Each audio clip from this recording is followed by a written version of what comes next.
Folks, I'm Sweetie Abochi giving you the AM News now. Royal drums are dead silent while the Menhia Palace courtyard is draped in black and red. Asanteman is bidding farewell to the Asantehima Nana Konadu Yiadom III. The Asantehene yesterday announced the passing of the Queen after a short illness on August 7, 2025. It follows an emergency council meeting on Monday afternoon where all paramount chiefs in the Ashanti region were summoned to attend. Regarded as a steadfast pillar of unity and cultural pride, Nana Konadu Yiadom reigned for 8 years. Let's take a look at the life and legacy of the Queen Mother who carried the weight of history. Nana Boachi Yiadom has more.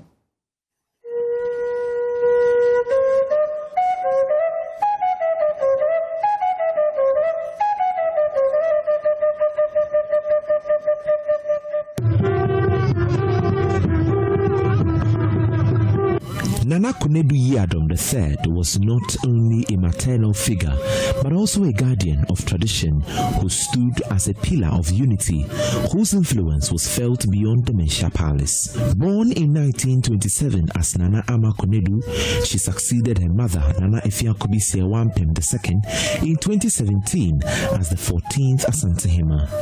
The Queen became an indispensable advisor on traditional and cultural affairs to her biological brother, the Asantehene. Throughout her reign, she championed the preservation of Ashanti customs and became an advocate for women's empowerment. Her leadership style, especially her warm reception, earned her respect from all walks of life, from the palace to ordinary market women. Nana Konadu Yiadom herself was a national envoy who, on behalf of Ghana, received visiting presidents, dignitaries and foreign envoys at the Menhia Palace. At an emergency Asanteman Council meeting where all chiefs were clad in black, Otumfo Osei II in a sober mood announced the Asantehima's demise.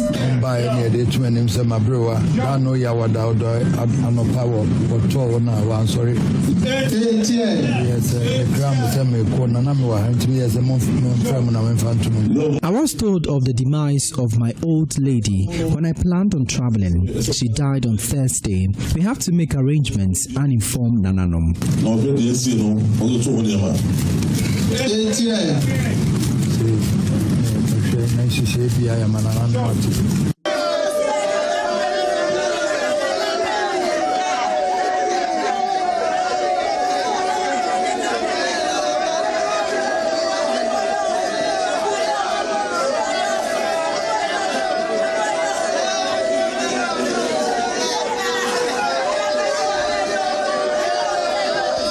The late Asantehima will be remembered not only for her royal responsibilities, but also for her motherly role and influence in safeguarding the values of the Ashanti Kingdom.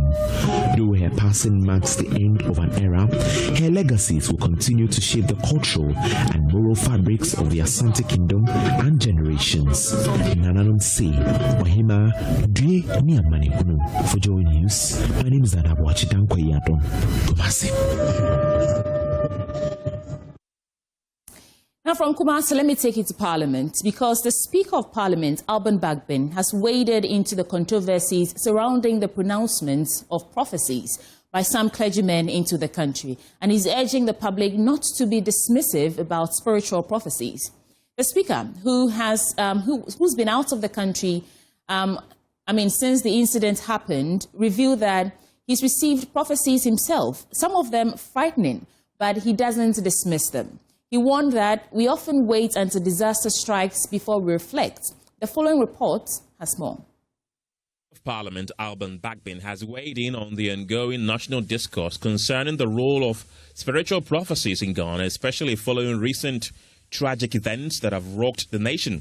Speaking during a condolence visit to the family home of the late acting Deputy National Security Coordinator, Alhaji Muniru Mohammed, the Speaker urged Ghanaians not to take prophetic pronouncements lightly. Our people in the spiritual world, the imams, the pastors, the reverends, we should listen to them. It's not all of them who are looking for money. No. Don't take what they say for granted. If they say act, act. I listen to all. I myself have been threatened many times. And I listen to the prophecies. I don't take them sleeping. Because that's their area. I can't say somebody who is not in parliament will know parliamentary work more than me. And so I don't know about the spiritual world more than those who are taking it as a career. And so all these things work for good. We should not ignore them. Also present at the condolence visit was the majority leader, Mahama Yariga, who described the late Alhaji Muniru Muhammad as a devoted public servant and a man of integrity. For me, the loss is painful, but we should live with the memory that they lived a very great life. They defined the path that we all admire, and we will continue to have memories of these wonderful persons, and we want to assure their families that we pledge to remain family members and replace, even though it is not possible to replace, but we will do our best as surviving family members. As part of their tour to commiserate with families affected by recent losses, the parliamentary delegation also paid a visit to the home of the late former Defence Minister Dr. Edward Omane Buama, who was one of 8 persons who tragically lost their lives in the Adanse helicopter crash. The visit aimed to offer condolences and support to the bereaved families during this difficult period. Back to Kumasi, where the Kumasi Metropolitan Assembly has issued a stern warning to individuals and developers encroaching on school lands to desist or face the Assembly's wrath. 17 schools in the Kumasi metropolis have been encroached upon. A development city authorities say poses a nuisance and undermines the safety of students and teachers. City Mayor Richard Ofori-Ajimanbuedi says the activities of the encroachers are impacting education in affected areas as enrollment of students has declined. The warning comes as KMA demolishes structures sited on the land of Duase MA Basic School. This report by Ohiming Tewia brings you more details. The Kumasi Metropolitan Assembly has served notice. It will use legal means to reclaim school lands encroached upon by private developers. The warning comes as KMA demolishes structures sited on the Duase MA Basic School premises as part of an exercise to clamp down on encroachment on school lands. At least 17 schools have lost their lands to private developers as all manner of structures, including corn mill shop and second-hand car garages, among others, are sited on school premises. Other affected schools include Amankwetia, State Boys and Girls MA Basic Schools, a same cluster of schools, among others. School compounds have become home to private businessmen who transact businesses at the doorsteps of teachers and students. At the State Girls MA Basic School tent garage, Joy News spotted this woman negotiating with a car dealer over a new car. A section of the school has also been turned into a mechanic shop. This artisan was seen busily preparing a car for spraying. NADMO boss Alhaji Mohammed Nasil Ibrahim describes the situation and I saw. 17 schools have been massively encroached with corn mills, car dealership, and all manner of stuff that they cannot coexist with the educational facilities. Now, if like you are in Love FM here, and this your remaining space, somebody has a corn mill, man, can you hear me if I was talking and the corn mill was working? Of course. So it affects them. And we end up saying, I'm buying school there. More the salaries and the motivation for public school teachers is far higher than the private. City Mayor Richard Ofori-Ajimanbuedi tells Joy News the situation is not only a security threat, but academic work and enrollment of students are also affected. It's widespread. If you go to Amenkwetia, you have some pockets. You go to, as for the Asim class of school, it's a huge headache. The whole place has been taken over. It's been engulfed by illegal activities. And what's happening is that enrollment in public schools in Kumasi is dwindling at a very alarming rate. There's a very beautiful school at Bantama. The Honorable Member of Parliament for the area even did a library and named President Kofi Kapito after the library. That beautiful school has only 18 pupils with one headmaster and 8 teachers. So it means that every teacher can have 2 people to students to manage. It should not be the case. We should put that beautiful building to good use. And it must begin with creating the right environment for parents to have confidence that when they take their children there, they're going to be safe and they will learn in the right atmosphere. If you go to the State Girls class of schools, the whole place has been taken over by people selling second-hand vehicles. And sometimes it's as if the cars even want to enter the classroom. They've taken over the whole place. According to Mr. Bwedi, the Assembly has taken legally approved steps to tackle the menace. From Kumasi, for Joy News, Ohimeteria reporting. Let's do some health stories now. And health authorities in the Bono East region reveal maternal deaths spike dangerously during nights, weekends, and holidays due to care gaps and in a critical move to save mothers' lives. They are deploying 24/7 surprise supervision teams to every facility to enforce quality care around the clock. Now, this is coming on the back of the regional director, Dr. Marion Okowusu, confirming 4 mpox cases in the region and issuing a stern warning about staff misconduct. Anna Sabit tells us more from Techiman. When the clock hits 5 or during weekends and holidays, healthcare doesn't stop. But tragically, here in some parts of the Bono East region, the quality of care has often dipped during these crucial off hours, contributing to preventable deaths, especially among mothers. To help deal with these worrying menace, health authorities are launching a relentless counterattack, a 24/7 supervision project aimed at improving healthcare and ending the era of inconsistent care during off hours. Dr. Marion Okowusu is the Regional Director of Health Services. Supervision is mainly limited to the hours of morning shift and then sometimes the afternoon, and we have night superintendents who also monitor. But then we are extending it to a proper 24/7 supervision, where round the clock there's always a senior person monitoring what's happening on the ward and also what's happening at the labor wards especially. Dr. Marion, who was speaking at the 2025 mid-year performance review meeting of the Ghana Health Services in Techiman, revealed a painful reality. Maternal deaths disproportionately strike during these unsupervised periods. The new project aims to ensure quality, safety, and consistent care by having dedicated teams randomly inspect facilities anytime, afternoon, nights, weekends, and on public holidays.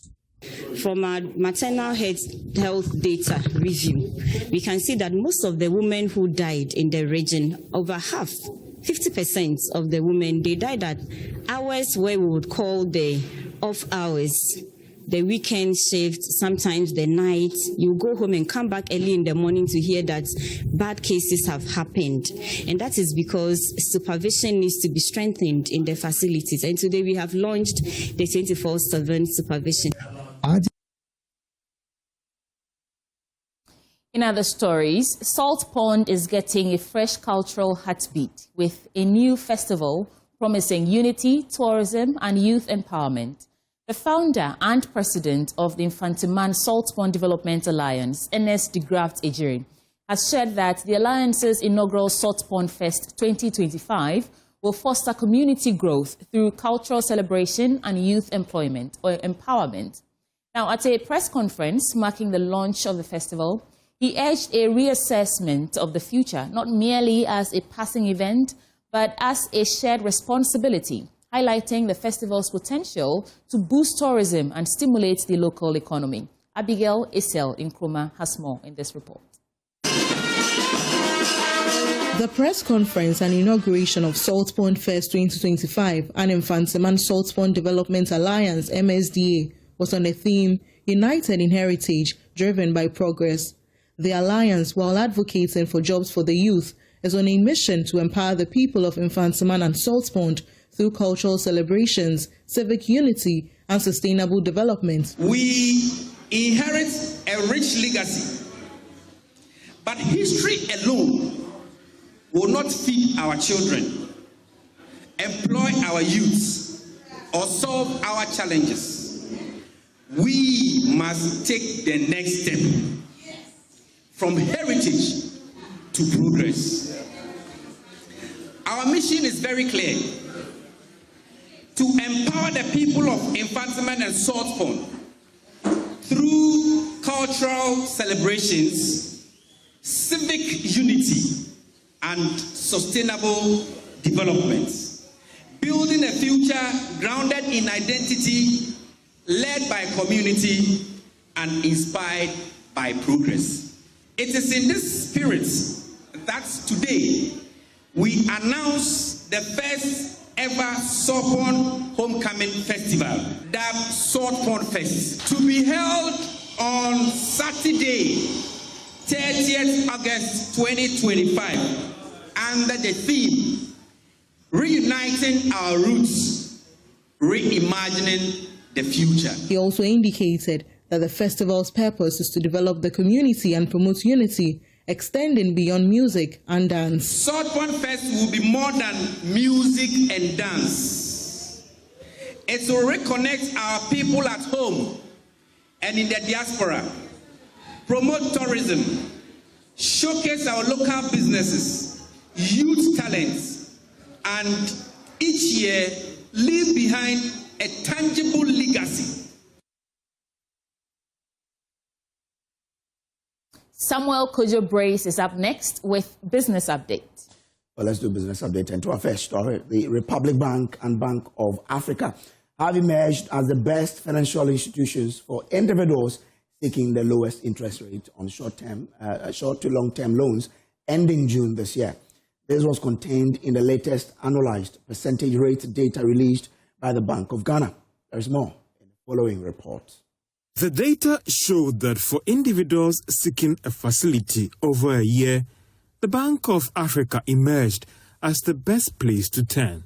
This because at an advertised average lending rate of about 10%, those that were borrowing from that institution paid an average interest rate of 20.22%. However, for those that took loans spread over 3 to 5 years, Public Bank offered the lowest interest rate of 21.43%. This was after the bank added all the charges, including insurance and commitment fee. The analyzed percentage rate, according to the Bank of Ghana, reflects the true cost of a loan when borrowers have to go through the approval process before getting the facility from that financial institution. The Bank of Ghana has argued that the regular publication of this data should go a long way to drive down the cost of lending in the country.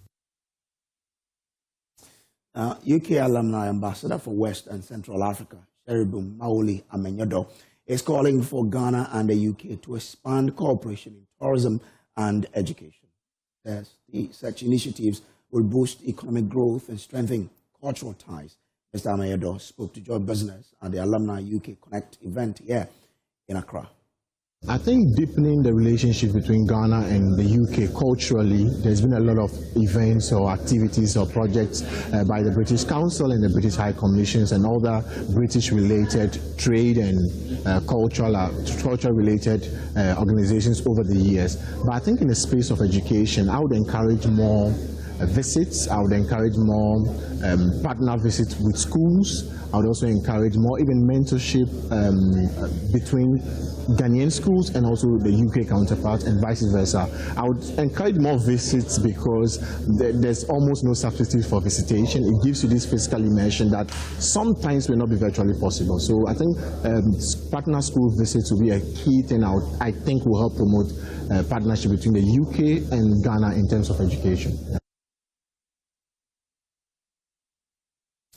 Let's wrap up the business update with what's happening on the commodities market. Tanks. And before we get into the newspapers, let's talk about water tanks.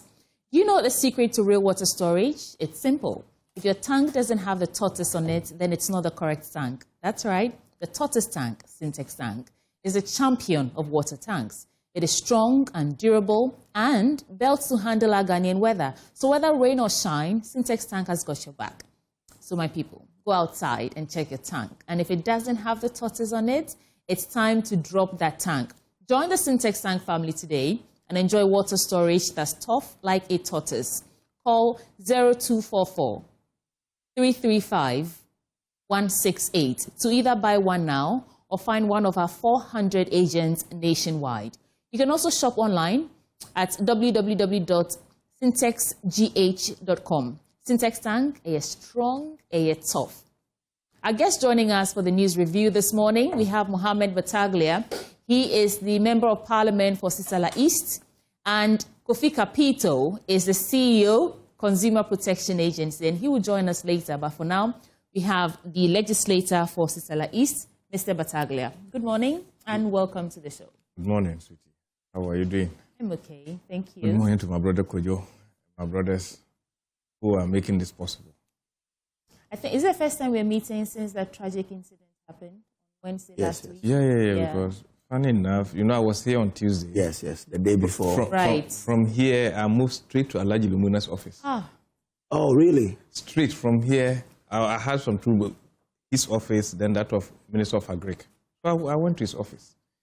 He had a very busy day on Tuesday, yes, but he squeezed some time because, you know, he was in charge of, the Deputy National Coordinator in charge of human security. They deal with issues that borders more on human security. You have to talk about infrastructure. For instance, I have very bad roads at my area, like Tumu towards Wuru. It raised human national security issues. I told you that most of my roads were washed away. That was towards the Burkina end. We had a place called Du, the bridge and all that. I went to him. We had a very nice discussion. He gave me, even actually minuted on the memos and all that. And as I'm talking to you, the team here are in Tumu, looking at measuring the roads and all that, trying to make sure how they could support. Only for me to wake up on Wednesday morning, hearing news that the man is passed on. Very sad moment that nobody wants, but that's life. Clearly, we've been hit hard as a nation.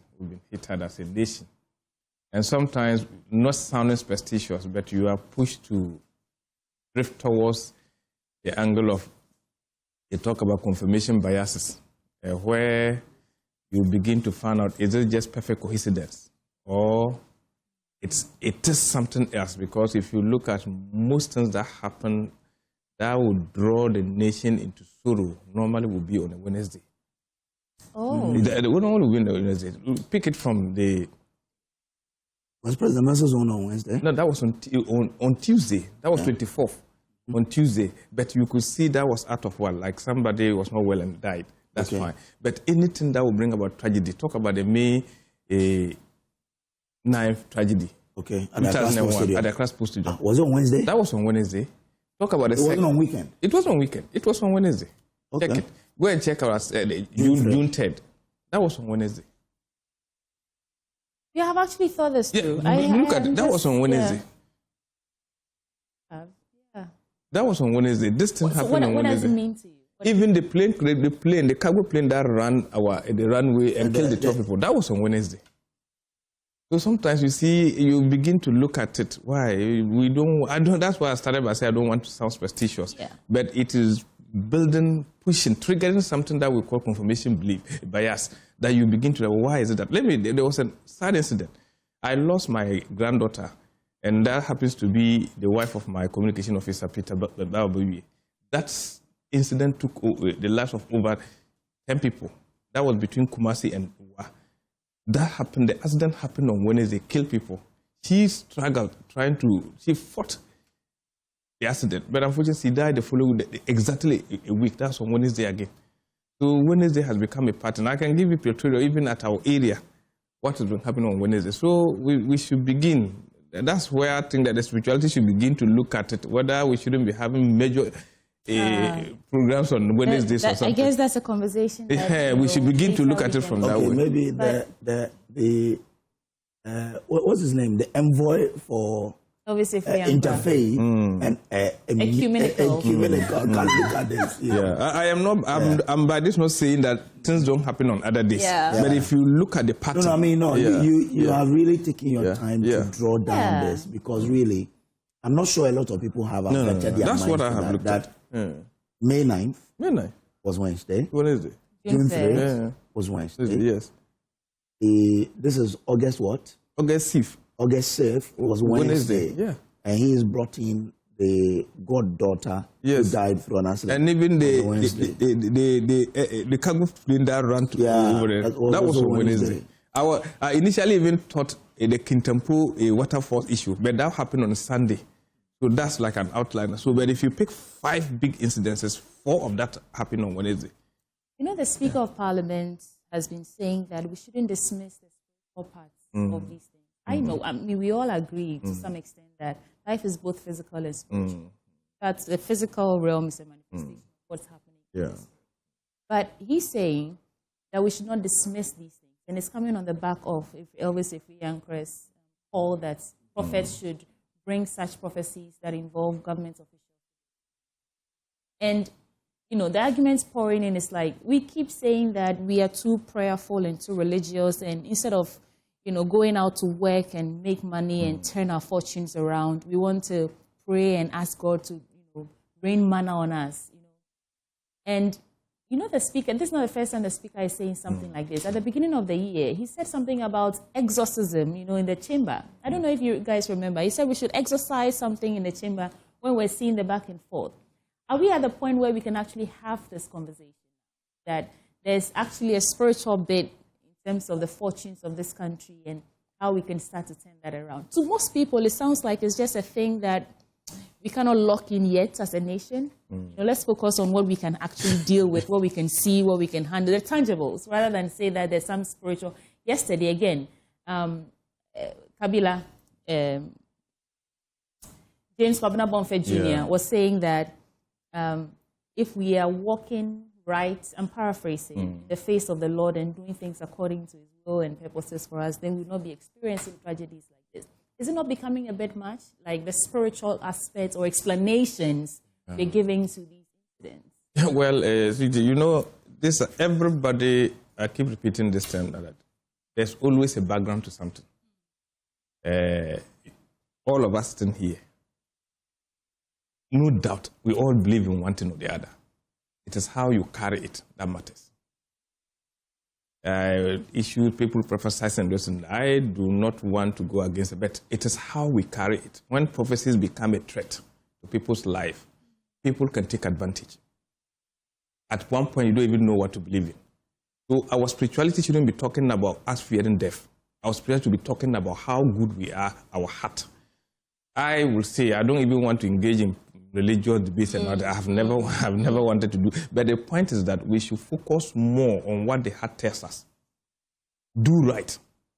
That's more important to me. But if I have a feeling about something, if God has shown something to me about you, irrespective of where you occupy, I should find a very diplomatic and a quiet manner to get you to know that. But once it has become like people take pride, people want to show that we are powerful, even more than the God you depend on, it becomes a problem. And I think that it's becoming so chaotic. So sometimes this directive, we all saw what started coming out. People were doing these videos and everything. TikTok is flooded with people telling that we said this. So that's why the government trying to, if you have it, please come so that we can. It's not that we know, pastors have been here for years. Some of them have been very difficult. They know what to do. They've been praying for people. They've talked to people, saved their life. Is that not? They've done that. But they wouldn't come out trying to get all the fame or even attract unsuspected people to run to them. We've seen issues happening in this country. At a point when people are in despair, they throw their hands up and then they run to whatever they think can save them, which in actual sense will restore them. That is the kind of system we don't want to create. I believe that in the most scientific environment, like even the US, they believe strongly in God. Well, they say in God we trust. Exactly, they believe strongly in God. But their spirituality is based on what? Making good with the people, making sure that you live your life to make sure you create an impact. That's what is more. It's not the amount of times you go to mosque and yet you do the wrong things. It's not the amount of time you go to church yet you do the wrong thing. That's not what it is. But I think that the modus operandi of most of our clergies now go to look like more as a system of extortion or creating fear and panic so that people can run to you just to kill you. No, that's not what it should be. It should be very quiet. People advise people at different times. Even we, as very young as we are, people will call to tell you that you have to be careful. People will tell you that. Yeah, it is you. What do you believe in? Thank you for that. It is about you. Yeah. And so maybe let's look at how we come back from this as a nation. How we can tie in the spiritual bit, the physical bit. But how should we handle this so that even the things that we need to do, the corrective things that we need to put in place to ensure we minimize these incidents, we don't get derailed because we are thinking that, like you say, it could have some spiritual undertones? How must we handle this spiritual bit such that it won't let us take our eye off what needs to be done? Because yesterday on Top Story, we actually analyzed that there was a break in the national emergency response. That there is a... It wasn't even activated. From what I gathered from the stakeholders you spoke to. Yeah, it wasn't even activated. There's a certain manual as far back as 2008 telling us what needs to be done. And the steps, none of it, as you say, and rightly so, was even activated. So it means that we need to go back and make sure those things work. How do we then pair that with the spirituality, such that what needs to be done, is done, and we don't take our eyes off that one? Yeah. Clearly, you see, what disasters that happen in this country will at point always expose our weaknesses. That has always been the case. Let me even add up to what I was saying. You know, the Melcom collapse in Achimota also happened on Wednesday. it just clicked my mind. Really? It happened on Wednesday. Check it. It also happened on Wednesday. Wow. So you see that. So you see, normally, the easy thing to do is to hide behind the cloth of what? Spirituality. But I think that we have spoken about this term, that number, saying that we have to be proactive at all. But you can see clearly, most of the things we do as a people, we react. Even at the point that we think that we are ready, we are not actually ready. At a point, we can only showcase that we are ready, we are prepared, but something will happen and to expose our weaknesses. That's what because I think that we should begin to look at it and put people, there's a time that somebody should be responsible. Somebody should be responsible. People should be held accountable on what they're supposed to do. On this bit, yesterday listening to Kojo's conversations on Top Story, it turns out that there is a long list of people or agencies who are supposed to, in fact, be the responders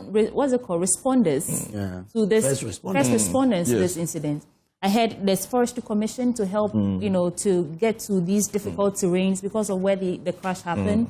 There's supposed to be the police holding off the area, which wasn't done. People had access, unfettered access to the scene.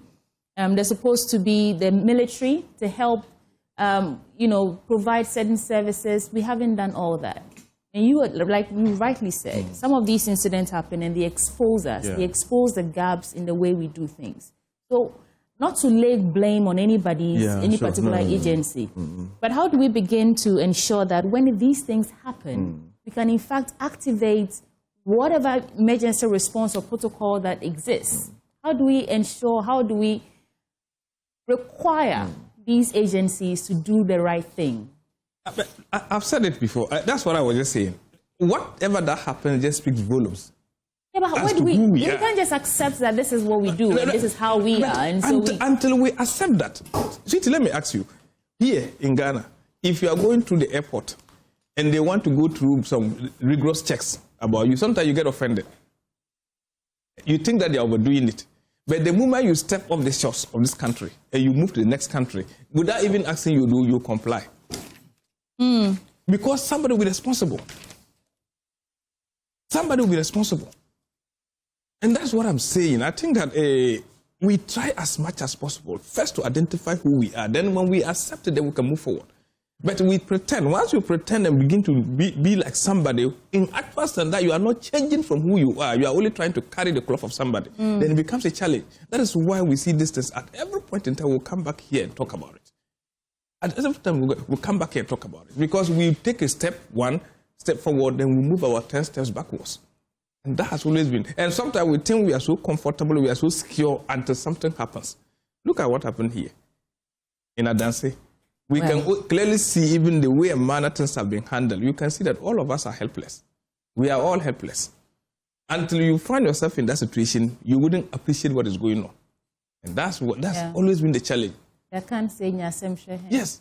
Well, it's a good time to bring in Kofi Kapito into the conversation. He's the CEO of Consumer Protection Agency. It's been a while. Good morning. Yes. I'm fabulous. Well, wet day, but we are surviving. It's a wet morning. There's a professor in UCC watching us, and he sent in a message. Let me just say, he says, what the MP is saying is quite interesting. When my father was alive, may he so rest in peace, he never traveled on Wednesdays, which has become part of me. He saw Wednesdays as bad days to travel. Yes. So maybe we should begin to look into that. I think we are all a product of our, set of beliefs, right? If you believe that Wednesday is a day that you should stay away from official, it will work for you. But I'm just trying not to let us sound as if we are completely marking Wednesday as a dark day or days not to. Yeah, so that our audience understand that it is based on what you believe that will work for you. But theories come out of situations. Well, some will let you study and develop a theory. That's it. We study theories and we believe in theories because things happen. So theories will come. People can take it up and study it. Okay, great call. So, Kofi, usually we give our guests some time to reflect on a national issue. And we haven't heard from you since the Wednesday's tragic helicopter crash incident. So let's start from there. Not to be hard on you, but you were sounding like you're making excuses for our mistakes that, not to blame. Yeah. We need to blame people. Oh.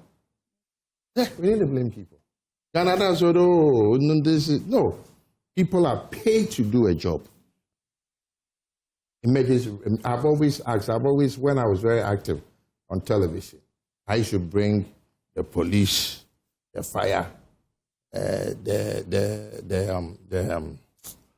ambulance, Professor Zakaria, all of them.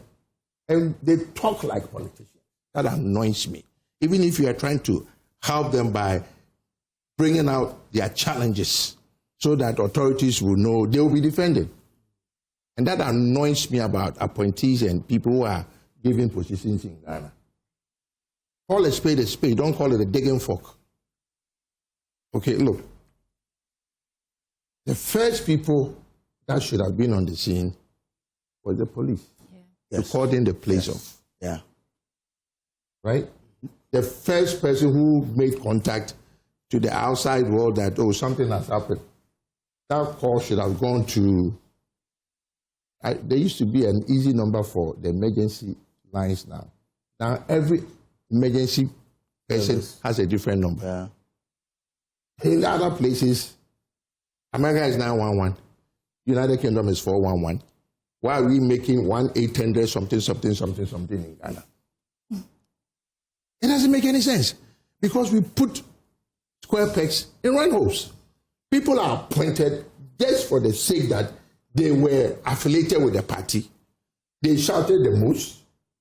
Whether their experience, their profession would even help them to do the job that they've given to, nobody even checks.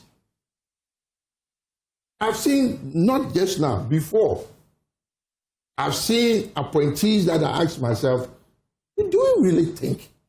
Because you know the people personally. And it's not a place for them. And this is what we do to ourselves. Look, when I saw the body parts of our fallen heroes, this honorable men in Coco Sack, it took me back to when My nephew passed away. Okay. Here in Accra, police hospital. And this thing, you see, people think, oh, because of the emergency, I can probably assure you that they didn't have a body bag. Because police hospital here, my nephew died. They say they couldn't do the autopsy on him. So we need to take him from police hospital to Kolebu. I personally was there. At the police mortuary, they didn't have a body bag. Police hospital. This is about 6-7 years ago. What annoyed me the most about the whole Ghana police and the whole hierarchy, a sergeant who was on duty was doing private business selling body bags. I bought one from him. Oh. Police hospital.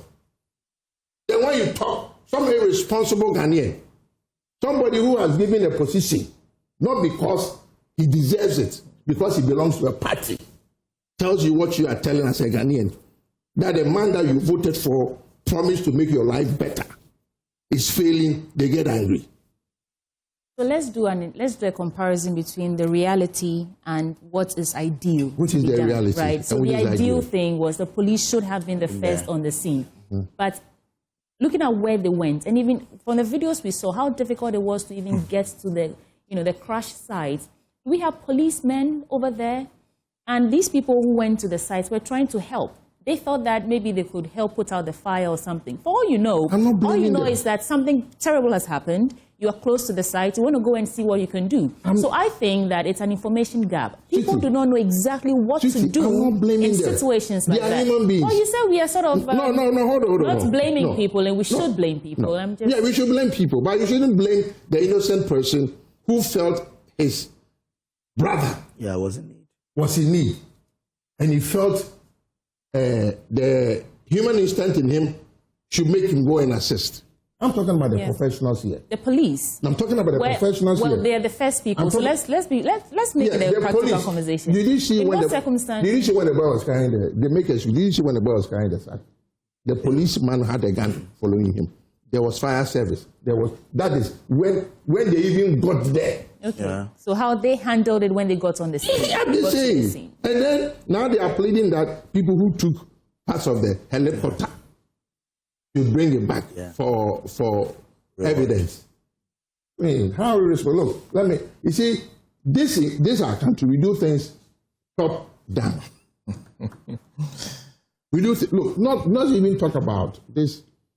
Here, let an accident happen right now. See what will happen. Kofi, that's what I'm saying. No, information gap. It's not information gap. It's irresponsible. Do Ghanaians know they have to first call the police? Listen. If you don't put the number out, like I said, if you tell me that I should dial a 10-digit number to call for emergency, you are very, very irresponsible. That is why you should make the number easy. 3 maximum. I thought we had 192. What happened? Check the police crime when you see their cars. See the number on it. It's a fact. It's a fact. And then we make excuses. But the amount of money we spend in this country on things that are not possible. Yesterday I heard that they say my brother, Efri Ankra, has been given a portfolio that if you have a vision, these people, you should bring it to his office. Yeah. Is he going to run on? He says he has the men to peruse those. Well, are they going to run without any budget? Are they going to run without any budget? Is it necessary? Don't accidents happen in other countries? Do they call for some or we think we are the only religious people in the world? Do you know how Americans believe in the Lord, that even on their money, they say, in God we trust. Okay. But Kofi, is Sweetin all right when she says it could be a communication gap? Because even the people there, the people in communication gap between did they know who's what responsible is to communicate. Who's responsible is to inform. When I was a little boy going to primary school here, we have a book called Courtesy for Boys and Girls. Right? We were brought properly as Ghanaians. In other jurisdictions, I'll be precise. In the United States, when you compare, they say you are comparing apples and oranges. Yes, I would. Because you are 60-something years old. You've taken more money than anybody. All right? Look, a dog will walk to a traffic stop with the traffic light.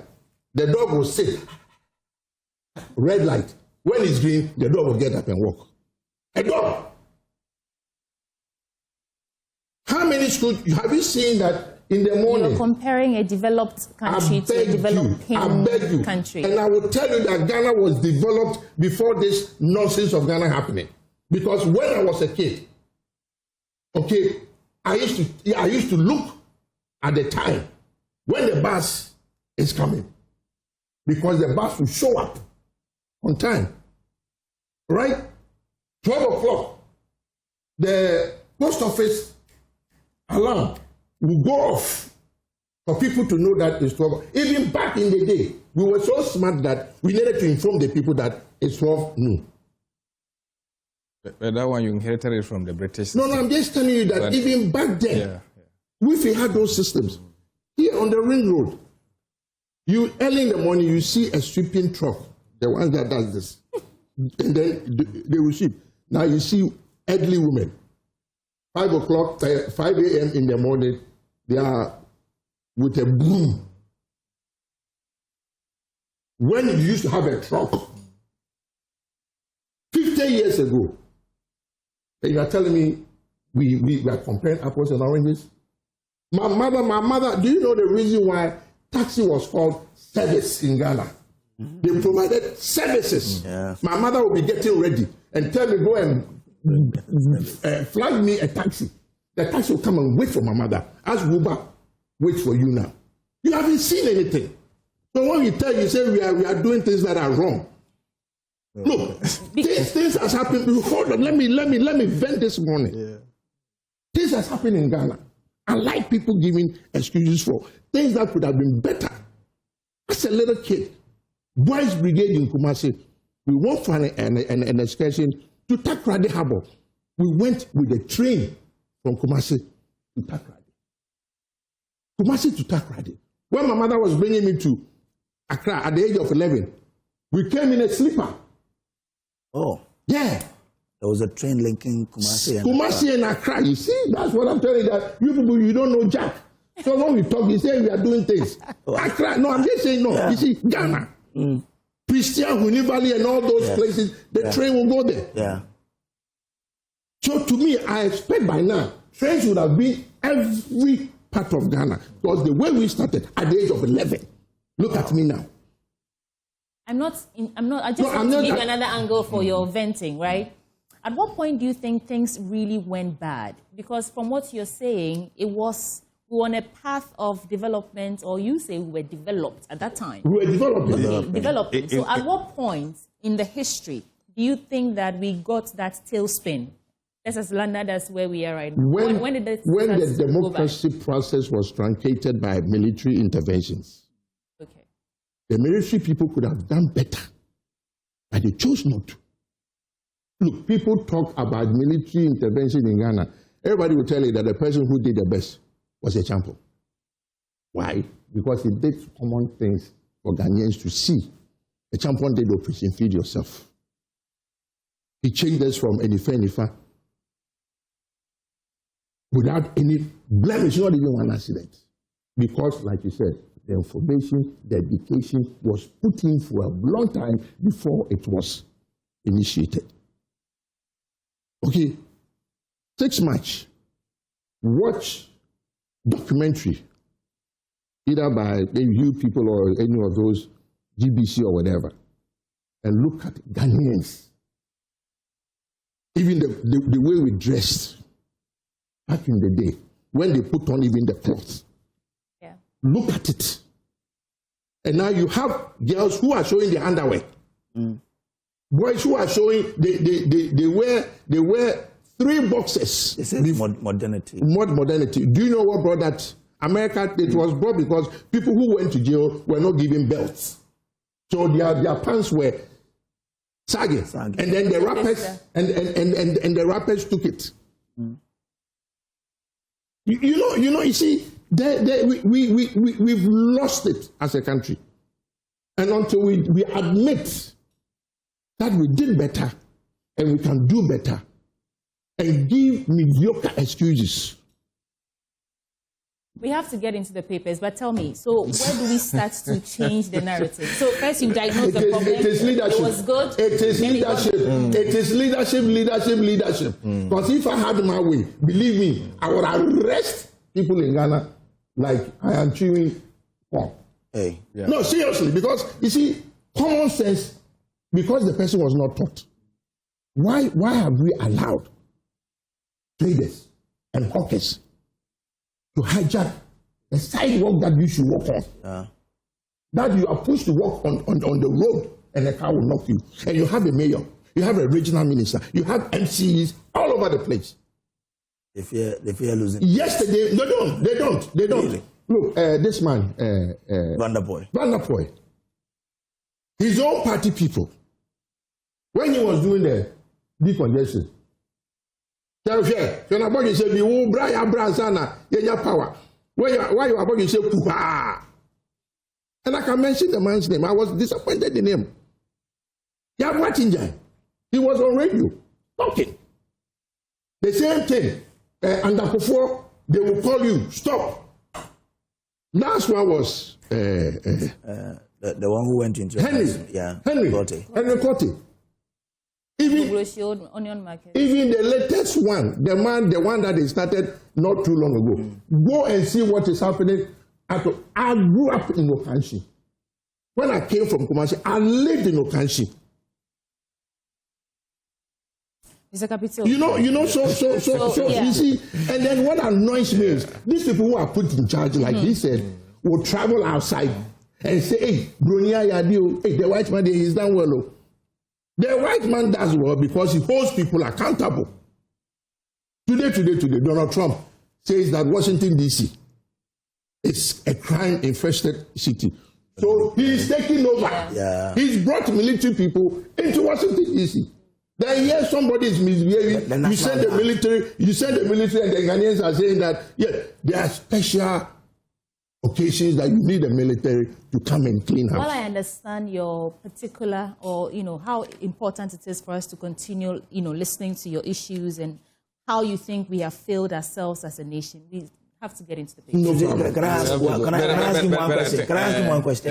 Mr. Kapito, isn't this quite a peculiar issue? Looking at where this incident happened, we're told it was 2 hours on foot from the closest community.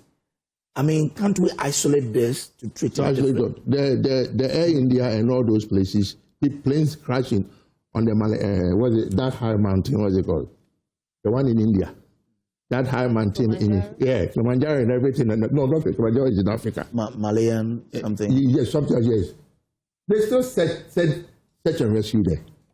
Yeah, but it is lack of planning, my brother. I'm not blaming you. I want to agree with you. And I don't think we are both wearing two different hats. For your position, I quite agree and I share with your sentiments. But I am also happy because you do not take yourself out. Because if you look at the history you gave, it meant that a generation trained you guys. Sure. Sorry. But you also couldn't train the people. Sure. I felt that you have created a disconnect. Because I think that now we should be to target, you've been targeting the adult for far too long. But I think that this is a time for you to channel this into the young ones so that we can model their minds to begin to understand. When your child does not even speak your language, hold on.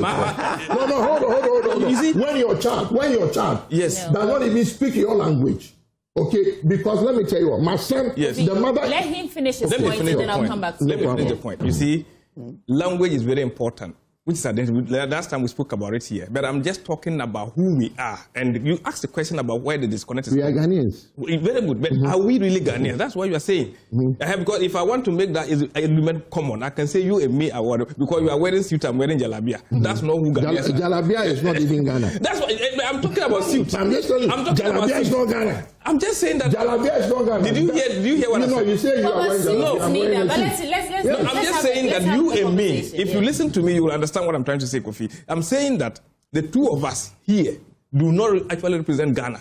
That's what I'm saying. You are wearing if you want to make a simplistic argument on that. That's what I'm trying to say. So you are wearing, even a code of our dress is different. As much as I'm not a Ghanaian, I'm not representing the Ghana per my dress, you equally not doing same. But we are preaching the values of Ghana. That's what I'm trying to say. But I think that we agree, people should be held responsible. And issues about serious countries, when it comes to security matters and people's life safety, people consider first impossibilities before they begin to look at the possibilities. That's not what we do here. All we give is excuses. We have even, the last time I came here, I did mention that things happen and it also exposes the kind of education we have. I said it here. Clearly, to be honest with you, people are masters in geography. They've gotten all the first classes in geography. But even if you ask them the topography of their own neighborhood, they don't even know. Practically, they don't know.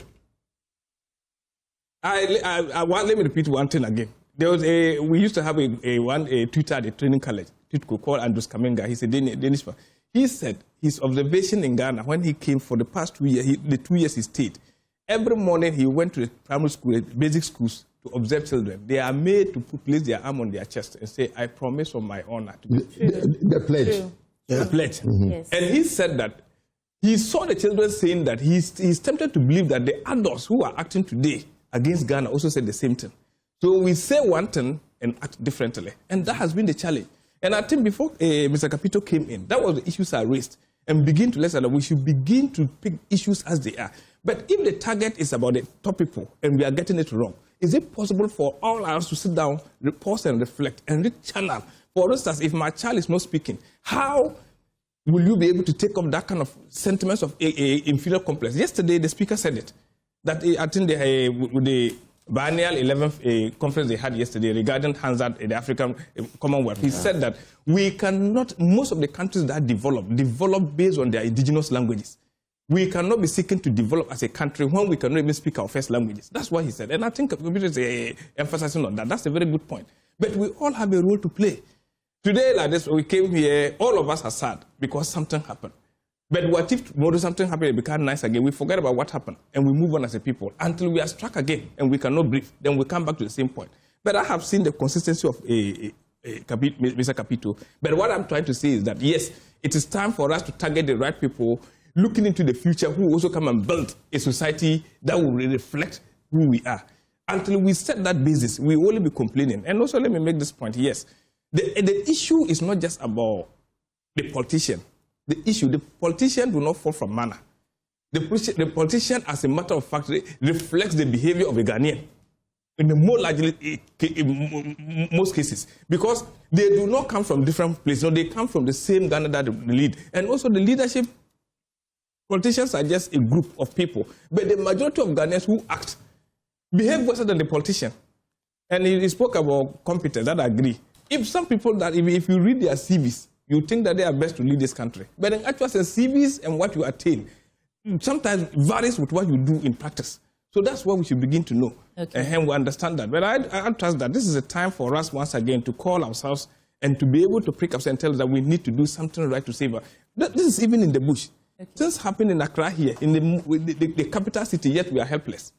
You can imagine what happened there. Yeah, Mr. Kapito, there's something Mr. Bataglia said that I want to put to you. He's saying that, and I want to restructure it. So the greatest generation, 1901 to 1927, gave rise to the silent generation. Those are the people trying to build after World War II. And then came the baby boomers. Are you part of the baby boomers? No. You're above that. So the baby boomers. I'm after the baby boomers. You're after us. Okay, that is the Generation X. Yes. No, Generation X. I am not Generation X. I'm not. It's okay. Let me just make my point. I'm also not Generation X. Okay. So I'm saying that Generation X is a result of baby boomers, their ideologies, how they did life, and whatever they, nurtured you with. That is the results you got. Now, Generation X gave birth to the millennials. And the millennials gave birth to the Gen Zs. Now, you're saying that at some point, there was a disconnect. Can you take some blame or responsibility that generation, the way they did their things, the way they handled nation building, development, is that a result? What we are seeing right now is the results we are reaping from the way they handle things. We cannot just blame our leaders. You see, even in your house, as a mother, if you don't train your child well, you have to be blamed. You can't come and blame me. You as an individual. Even as society. Even as society. If you don't discipline your child, or if I don't discipline my child. Mr. Kapito, we are a communal society. Oh, let me. You see, My son's mother is an American. I'm a Ghanaian. When I was back in Maryland, when the son is with his mother, because I spoke Asante with my child when he's with me. If that's something that the mother will call me and say, tell him in your language, that is more serious for him to understand. But even the mother even knows that. When I say, hey, even my expressions will tell her that I mean something. You get my point? Yes. Every generation hopes to do better than the one before. That is what we have failed.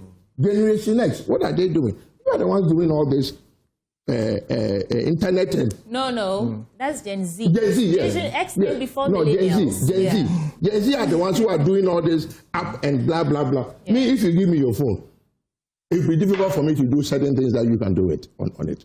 But that is what it's supposed to be. The next generation does better. Okay. But in this part of the world, the generations that are coming after, look, in politics. Unfortunately, our time is running out, so we have to get into it. I have the overseer. On the front page, a rare comrade, Okai Minta mourns Muntale's bravery, intellect, and integrity. Eco Securities and Energy Quest partner to boost electric mobility across Africa. Reviewing prophecies is biblical, not a threat to religious freedom. I think that was taken from the interview we had with him yesterday on the AM show. And on the New Republic, $100 million Game Boys charged in US, set to lose everything and face life in jail. And on the prophecy Bruhaha, clergy clash over new prophecy directive. He said it was not a directive, it's just a suggestion that he made. So it's not a directive coming from the presidency. And financial stocks poised for bullish rebound, analysts project. And GBC workers give, quote, retired DG 10-day ultimatum to vacate office. Kojo, what papers do you have? I have the Daily Graphic. It says prophecies. Christian leaders urge caution. Asante Hima Nana Kunedo Yadom dies at 98, 1 week observance on August 21. Shelter Afrique ordered to pay Blue Rose for breaches. Forensic testing, Ghana's DNA profiling capability limited, according to a lab scientist. Those are the stories I have on the front page of the graphic. But at the back page, it says that Tuabo gas plant to shut down for 2 weeks. Move won't affect power supply, according to the ministry. And 2 foreigners jailed for human trafficking, 3 for fraudulent acquisition of passports. Okay, so let's get into any of the stories that piques your interest. Mr. Batagla, what's on your front page? My front page is about where the Ghanaian Times, so it's Asante Hima passes on. And we have government invites tributes for victims ahead of what Friday's return. That's the back. Okay. Kofi, what do you have? Sorry, hold on. We have government committed to strengthening social protection systems. Gender Minister. Okay. The BNFT, which is a Business and Financial Times, says ring-fence legacy debt to protect banks' capital. Dr. Etuahine. BOG leveraging gold to hedge debt risk, restore confidence. Goldfields plans long-term stay to boost local investment. And then digital CD could be pegged to gold, cocoa reserves. That is the front page of the BFT. The back page, businesses get roadmap for effective ESG reporting. West Mills Mall launches electrifying shopping experience, I guess maybe for the new holidays. Right. But if you have a story, but I do want us to get a bite on this NPP's withdrawal from the, what's it called? The Tamale Central by-election.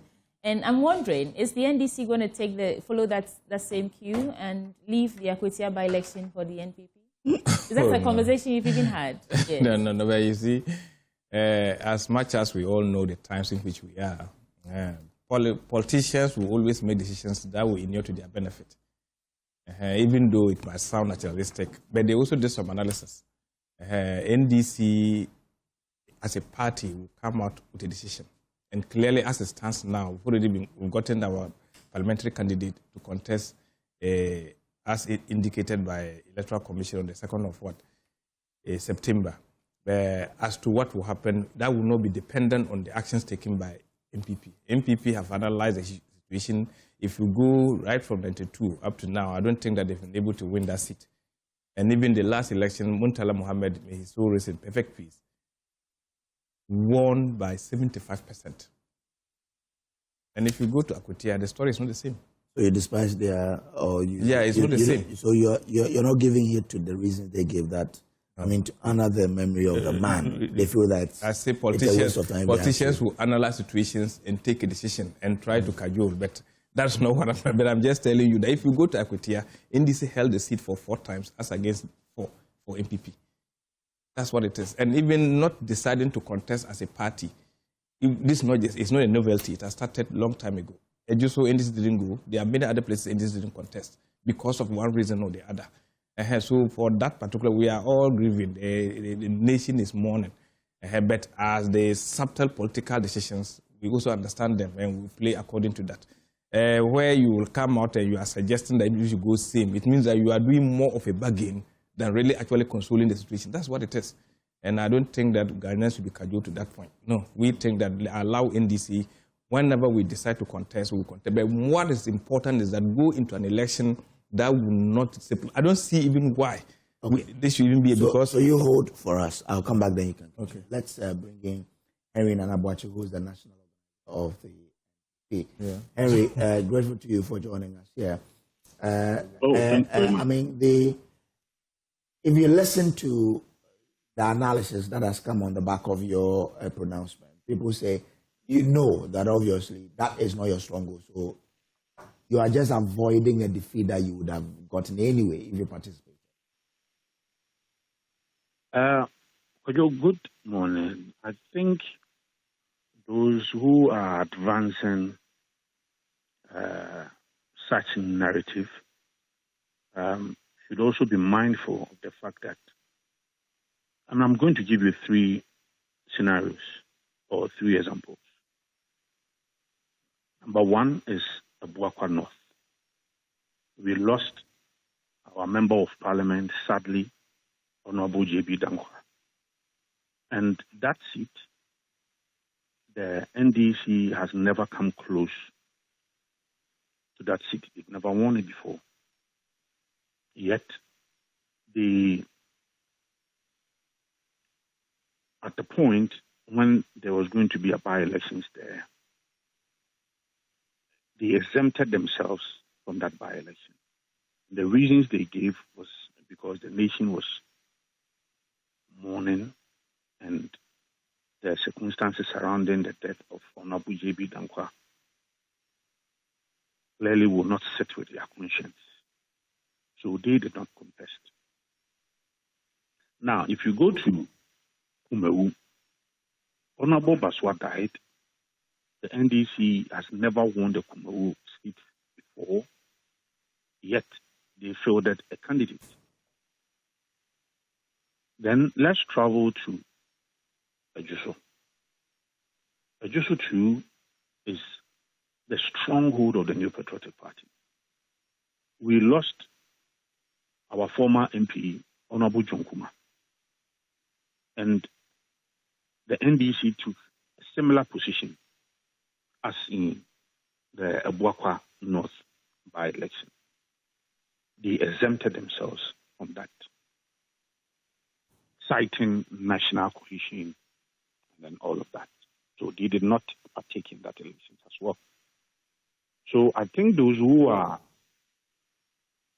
pushing that narrative that, yes, it is not a stronghold, it is true. But look, we could have also taken a political decision that we'll go in there to energize our base. We'll go in there to put in a fight. Although we know that we might not win, it will energize our base there. Right. So I've given you 3 examples. So I do not think that that narrative would hold. But what is important is that the nation is mourning. This was a young Honorable Dr. Mutala who was on his way to execute a mandate on behalf of the government. Tragic, he lost his life through this helicopter crash. In fact, for us, Patriotic Party, it is not for the NDC. This is not a matter for the NDC alone. It is also a matter for the New Patriotic Party as well. If you go to Obuasi, the young man who died there, Samuel Abuaji, who was the NDC's parliamentary candidate and also newly appointed Deputy Director General for NATO, he is the direct younger, one mother, one father of Nana Kwame Abuaji, who is the MPP's regional organizer in Savannah region. Direct brother. So it is not only for the NDC. It's a matter for the MPP and the NDC. So if we decided that, and we considered a number of things, the mood in the country, all of us have come together, and clearly the Constitution is quite profound on by-elections. There is a stipulated time in the Constitution for that. So our position is that, given the circumstances we find ourselves, given how the entire country is in a state of shock, in a state of mourning, we do not think that it is proper for us to go to the backyard of Honorable Dr. Mutala, go through our internal primaries, select a candidate, and then put up a competitive fight for the seat. We do not think so. Are you hoping that the NDC will repeat same for you in the Akotia by-election? To be fair, that decision is entirely within the bosom of the leadership of the NDC. But I've heard, yesterday, I think even on your network, Asampa, I heard Obi and Omaihane making such or pushing such proposition that, look, we need a certain calmness in the country. The entire country is in shock. They even push the angle that, look, Akwatia is an eastern region. NDC, you've lost 5 big, important personalities. Dr. Edward Omane-Boama is from eastern region. So I've heard people mentioning that, look, this is not a time for us to go into such competitive elections. Given the circumstance, they can also do the same. But that is entirely their decision, frankly speaking. And nothing, if they decide to go on, they will not be infringing any law whatsoever. So that is entirely their decision. Our decision is that we do not intend to contest Tamale Central seat. How is this different from the by-election the MPP has contested in when the certain MPs had lost their lives? Oh, yes. You see, that is why we are saying that the circumstances surrounding and how it has thrown the entire nation into a state of mourning. Right? So, yes, there have been instances where we've contested or we've gone into a by-election on the back of the sitting MP personal. We've done so. But that is why in our statement we captured it. We said, look, we've considered this, and again, it's not going to be the first time. There have been precedents. That is why I give you almost about 3 instances where 2 of them, the NDC decided not to contest. On one other occasion, they said they will contest. Look, this is not the time. We are all mourning. We are in a state of shock. This was a tragic, a devastating moment for us, so we do not intend to take part. Okay. Stay on the line with us, Nana Boakye. We want to get the response from Mr. Battaglia and then come back to you. Because he was the one actually explaining that politicians will take their own decision and try to explain it for the public. I think everything is more political. Yes, political. That's what I'm trying to say. I say that politicians will always take decisions that will inure to their benefit. They won't do anything that will affect them. For me, sitting from afar, now if you ask me, the MPP is confronted with two things. One, internal issues about what? Not being able to cohese or like unity. Number two, we talk about what? External. When we talk about clearly the issues about what? Goodwill. That is a bit down.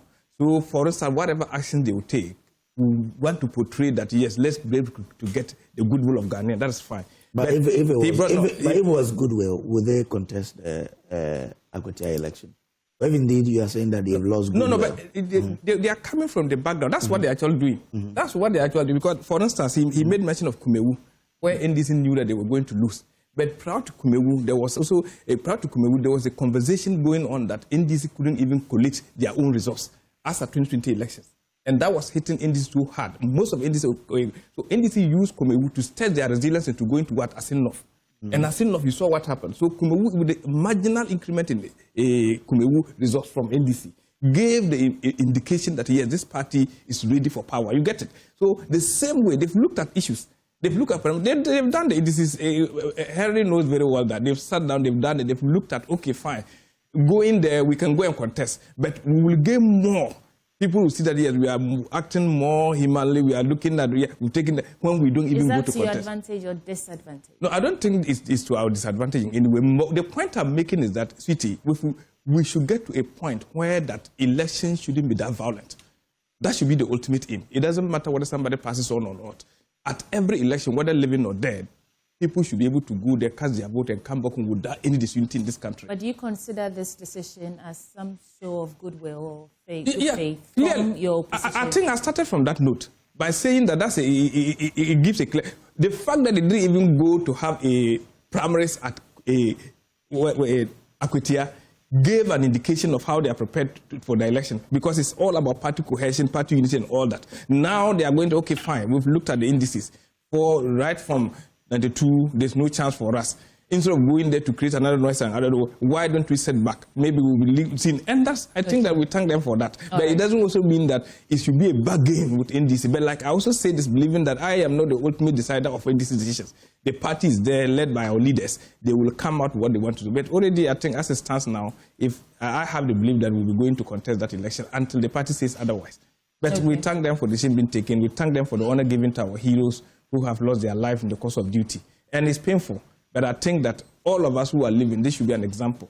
When we do elections while living, it should be peaceful, for nobody should lose their life based on election again. Right. I think so. So, Nana Boakye, this is what Mr. Battaglia is saying, that he hears what you're saying, but he believes that it's just politics at play.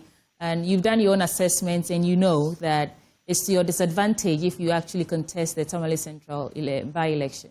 Your quick response to that, and then we'll let you go. Listening to him now, I do not get the impression, how you framed your question. Listening to him, I get the impression that, yes, we took that decision. For us, it is a good decision. They will also consider, because they have leaders. That is the impression I get from his submission. But let me say that I hold a certain general principle, and I'm hoping that those who are in charge of the constitutional amendment, and I know that some people have also sent such proposals to them. When we go for a general elections, it's for 4 years. I'm hoping that someday in the near future, we'll go for a general elections, elect parliamentary or MPs, member of parliament, and within the 4 years, if anything at all should happen, so for instance, if the person resigns or if the person dies, as we've seen in most cases, it is a principle I hold that the party that is holding on to that seat in parliament should have an internal selection processes to select a person amongst them so that that person will be presented to Parliament, and then Parliament will swear that person in to continue with the unexpired term of the member of Parliament who passed. So that when we have the general elections, that one is free, then all of us can go in again and then compete as we have always been doing. It reduces the tension we've had and all the violence associated to by-elections.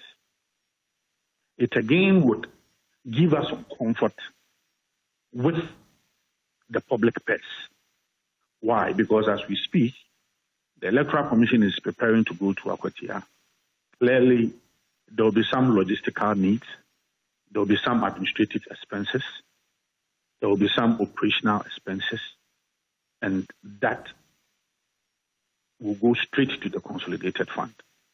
And that is going to hurt us. We could have used that funds for something else. So I think that all of us should push for this angle. Now look, we've had by-elections, and if we are talking about elections-related violence, most of these unfortunate incidents usually is linked to by-elections. Talk of Ayawaso by-election, talk of Kalensi, even Akwatia. We've had by-elections there, and it was messy. So that is the general position I hold. And I think that all of us push so that it can reduce the pressure we have on our public purse. It can reduce the tension and all of these elections-related violence that we've been witnessing. But for Tamale Central, we took this decision in the interest of the country. In the interest of the country. And again, all of us, we are mourning. Once again, if the NDC will replicate same, that decision is left to them. But I think that there should be that level of calmness. It looks like within this period, all of us should be sober. We should be calm. And then as a nation, we can come together for once. This decision is coming on the back of what the party decided in relation to the Ablekuma North by-election, or the rerun of some polling stations. The party's position was that you won't contest, but your candidate contested. What measures is the party putting in place to ensure that even though the party says we won't go, we won't find someone coming from your flock to then contest that particular election as an independent candidate? Okay, so first of all, my sister, Kofi has already apologized to National Council for her actions. But that scenario is a bit different. That the rerun of the 19 police stations, that particular elections was conducted by the Electoral Commission on the back of the general elections, because for me, I see it as a continuation of the elections. They've gone through the elections. They had some skirmishes or some problems in some few polling stations. The initial position was that collate and declare 3 polling stations. Officially, that is what the Electoral Commission communicated to us. Then overnight, it turned out to be 19 polling stations. So you still, at the point, we still had a Kofi's image on the ballot paper because it was a continuation of the bigger elections being conducted by the Electoral Commission. So we already had our candidate. Kofi was there. So clearly, that election is entirely different from a by-election where you are now going to start from the scratch to look for your candidate. You have to open for nomination, or even if you have to do some consensus building to get a candidate, you go through an entirely different processes to get a candidate. Then the Electoral Commission will also come, open nomination, close nomination, and then go through all the processes. So that for me is different. But what happened the last time was unfortunate. And the Honorable Kofi, as I said, appeared before National Council and apologized for her actions. Thank you. Henry Nanabuache, the national organizer for the NPP. And Mr. Kapito, I want you to get a bite on this conversation. So the NPP came out to say that they are not contesting. You've listened to Mr. Battaglia. Dr. Payne, what's on your mind in terms of the arguments coming? Not a politician. The only thing I like about what you were saying, that look at this, whether constitutionally review and see how we can save the public purse of this overspending on these things. The question is this the norm? Is this the standard? But if we Ghanaians, if we accept it, then it will be part of us as we move forward. I see the reason why all these things is going on is because we've made politics or elections or parliamentarians going to parliament too attractive. It's become too attractive. That's the reason why. That's why people are going through the extent that some of them go through. Okay, it should not be so. It should be a battle of ideas, as Battaglia said. Battaglia. Yeah, Battaglia said that. Yes, it shouldn't be a fight. No, don't kill one another. Fine, but what happened? Look, I was around in 1992 when we started to do this fourth Republic thing. Yes, look, in 1992, MPP even boycotted the elections. Okay, there was no money involved in elections in 1992. Then 2000 comes, no, 1996. And people were even struggling to get people to come and represent them. So the party was actually paying people. Oh, really? Yeah, because it wasn't that attractive. 96? 96. Okay, because nobody was really using money to entice anybody. Then all of a sudden, 2000 comes. Then both sides realized that we need to use money.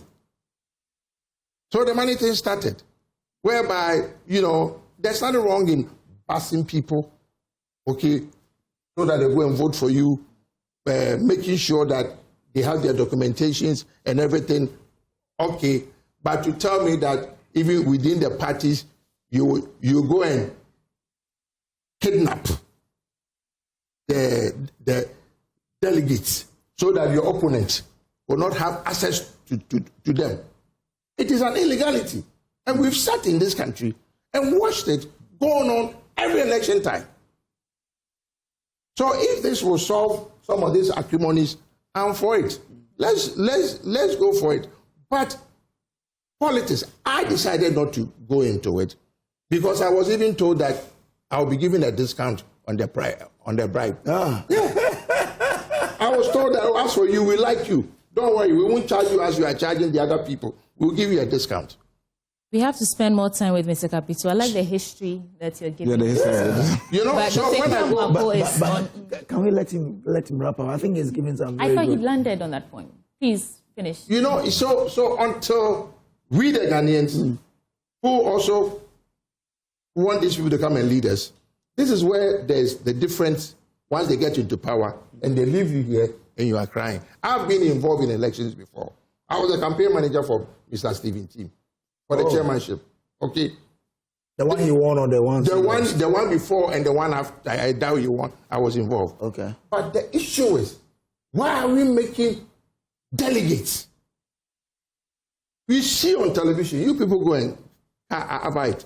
Somebody will be telling you that I have collected from Honorable Battaglia. Okay, that I'm waiting for Kwame. If Kwame doesn't bring it, we won't vote. And we laugh about it. These people are actually doing what is called buying votes. Yeah. And we sit and we laugh because it favors the two of them.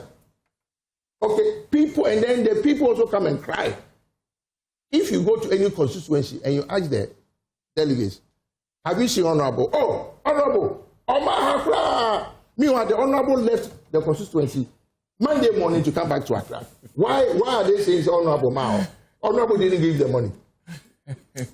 Thank you, Mr. Kapito. So, Dr. Kiamwako is from the NPP Communications Directorate, and she joins us via Zoom. She was actually supposed to be in studio for the news review.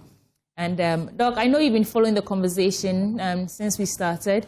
It's time for us to hear your take on the matter. There's the issue of how we handled the helicopter crash, contaminating the site and all that. Then there's also that NPP pulling out of the Tamale Central by-election race. Let's hear your thoughts for us now. Hi, good morning to you, sweetie, and good morning to everyone there. I can see my brother, Honorable Batalia, there, and I can see Kojo as well. Good morning to Mr. Potofi as well. So I've been following the conversation. I think a lot has already been said with regards to the two issues. Firstly, on the helicopter crash, I would like to extend our deepest condolences to the bereaved family, to the NDC, to my friend Honorable Batalia. I know if I was sitting there, we would have some serious banter going on, but this morning we are still grieving and mourning with them. As our national organizer Nana B said, this is an issue that hit close to both of us because, as colleagues working together, we build relationships that go beyond work. And some of us indeed have some personal connections to some of the bereaved. So our thoughts and prayers are with their families. And as we've already demonstrated as a party, we would always be there to support them in the arrangements that go into it. With the handling of the whole situation, it's one of the main issues I had with everything. But again, this is the only time that I'm going to deliberately try and be very easy on the government because I understand that it's a very difficult time for everybody. But I think it's the general consensus has been that this whole thing could have been handled better. Because again, even for me, those are not the last pictures I want in my head with regards to a lot of the people there. That's not the last way I want to have seen Dr. Mane Ahmad, and especially as the minister for that sector, where he has the military and everything under his control. And indeed, he was flying on a military helicopter. I would have expected that the army would have taken control of that scene to make sure that the scene was handled with more dignity. I think that's all I would want to say that. But hopefully we can learn from this and manage these things going on better. And especially from the media, I don't think I was really paying attention to Joy News, but I hope at least you didn't show us those images. Because, it gets to a point where there are things that are happening, but it's not everything that the people need to see. I think that was the only area where there was a lapse. But indeed, it's a great tragedy, and this is the time for us to grieve. After we grieve, we are going to ask some very serious questions because we need to make sure that this doesn't happen again. If it was preventable, what can we put in place to make sure that it doesn't repeat? So I'll leave that there. Okay. On the matter of Tamale Central and Akwetia, I don't really expect the NDC to pull out of Akwetia, and we, as Nana B said, we didn't do it hoping that they would pull out of Akwetia or anything like that. It was just out of respect for everything that has happened, and with our need to make sure that we do not cause any, we don't create a situation for any friction, especially around the deaths of Honorable Murtala Mohammed, because indeed he was a great colleague to most of us. So it was just a matter of respect in that light. If the NDC sees it fit to reciprocate, that's fine. But if not, we are ready for Akwetia, and in fact, we might enjoy the competition there. So to Honorable Battalion, I'm sure we'll meet there. So I think that's about it. Dr. Kiamwako, thank you. Communications team member for the NPP, and the second guest is actually Kofi Kapito, and he's the CEO of Consumer Protection Agency. Gentlemen, we've come to the end of the news review, and we want to get your final remarks for us before we go. Unfortunately, we didn't have any interesting stories from the papers, but I think it's been a good conversation. What I would like to say is, let's go back of being Ghanaian and stop being NPP and NDC. That is a problem in Ghana now. We become NDC and NPP and no more Ghanaians. Because, and that is what, I don't get it. When Honorable goes to, is it, Sisala East. Yeah, Tumu, and he's doing campaign. He doesn't tell the people that vote for me when I come, I only do things for NDC. For the NDC people, yeah. But the saddest thing is, when he goes back to the constituency, and that's what all of them do, the moment they get there, they call their youth organizer, chairman, the woman organizer, and a few party members. And these are the people that they do the consultations with. They don't do the consultation with the whole people. And that is a problem, because when you promise, as you are campaigning, I expect you to come back and do a debate and tell the people there that in Parliament, this is the bill that we are going to pass. Yeah. I want to get you, because you sent me there. And that is, it's about representational. And that is what we've lost. It's not about your individual thing, but it's about because the people who took you there can take you out. And until we start respecting, and until we, the voters, also start respecting ourselves and stop taking 50 Ghana and 6 yards of cloth and then butter and all those things, they will not respect us. Okay. Thank you. Mr. Battaglia, have the final word. Yeah, sure. We should thank you. I thank my sister, Dr. Mwakutu. I think always, she has always exhibited a human part, even when we meet and there are difficult issues to deal with. This morning, from here, like I was just telling my brother Kojo that we'll be traveling to Tamale. Today will be the final funeral for Honorable Muntaka. You know, he's such a wonderful person that we lost. And the Muslim tradition, we need to do some prayer for him. So we are hoping to be there. I would say that Mr. Kapito brought a point. Yes, that's what it is. But the individual also understand your background. We keep saying this. You are a leader for the constituency, not just for your party. We have said that. When you go, you might have different meetings. And you can have partisan political meetings, but you can also have developmental focus meetings. That will focus on more unity of purpose, where you have to deal with departmental head, the chiefs, and other people who are apolitical. And I think that's why we are pushing. But it's a very slippery road, very thorny and slippery. If you are not careful, you slip and fall and you be took by very bad. So we look at it and we try to move on. On this note, I think that this nation has lost great people. 8 people perishing on last week. It's not a good news for us. Let's try as much as possible to make sure that we do things right. I like the fact that we should all, at this point in time, reflect and become the Ghanaians we are. By this, I want to also extend my morning greetings to the people of Sisala East. I'm sure the team is there trying to support them, understand our road nature. But let's all, as a people, come together, support, make sure that we bring development to the people. You do it for legacy's sake. It's not for immediate gratifications. That's not what we are doing. We are trying to make sure that, like my brother or Uncle Kapito has been saying, let's do it for legacy's sake. Let's not imbibe quickly on what immediate gains, but looking at things that will be able to change the minds of our young ones to make sure that this country becomes great again. We have what it takes to become a great country. Let's live up to that. Thank you so much for this opportunity. All right. And that's it for the AM News. It's been wonderful having all of you here, and I think Mr. Kapito came in with a lot of fire. Fire, yeah. In history.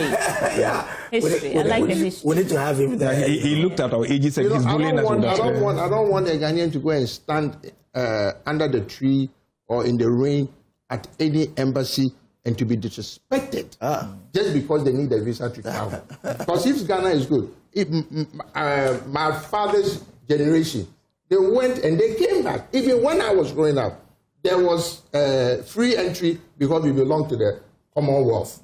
Okay, so you get to Heathrow, they give you a visa and you enter. Now they are charging us big monies, and you parliamentarians, you should pass the law that diplomacy is reciprocal.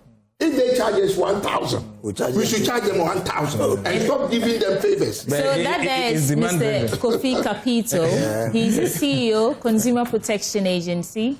And Mr. Mohammed Battaglia is the Member of Parliament for Sisala East. They join us for this conversation. Stay with us. We'll take a break. When we return, we get into our big stories on the AM show. We'll be right back. Richmond Roxon Esquire. He is the PRO for the Energy Ministry. So the Ministry of Energy and Green Transition. We also have energy consultant or analyst Kojo Poku with us on. So Kojo Poku will be joining us via Zoom, and I'm told that we have Kojo Poku now. So we want to start from him. Kojo, I mean, you have vast, experience and knowledge in this whole energy thing.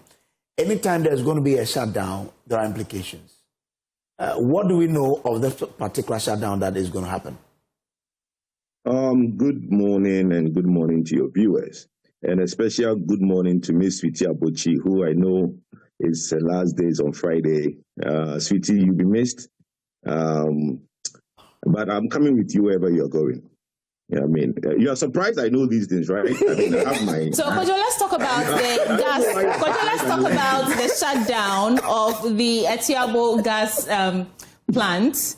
My plans are for private discussions. So what do you make of this? So we shouldn't wish you well. Kojo, let's talk about the gas plant shutdown, please. Let's move on.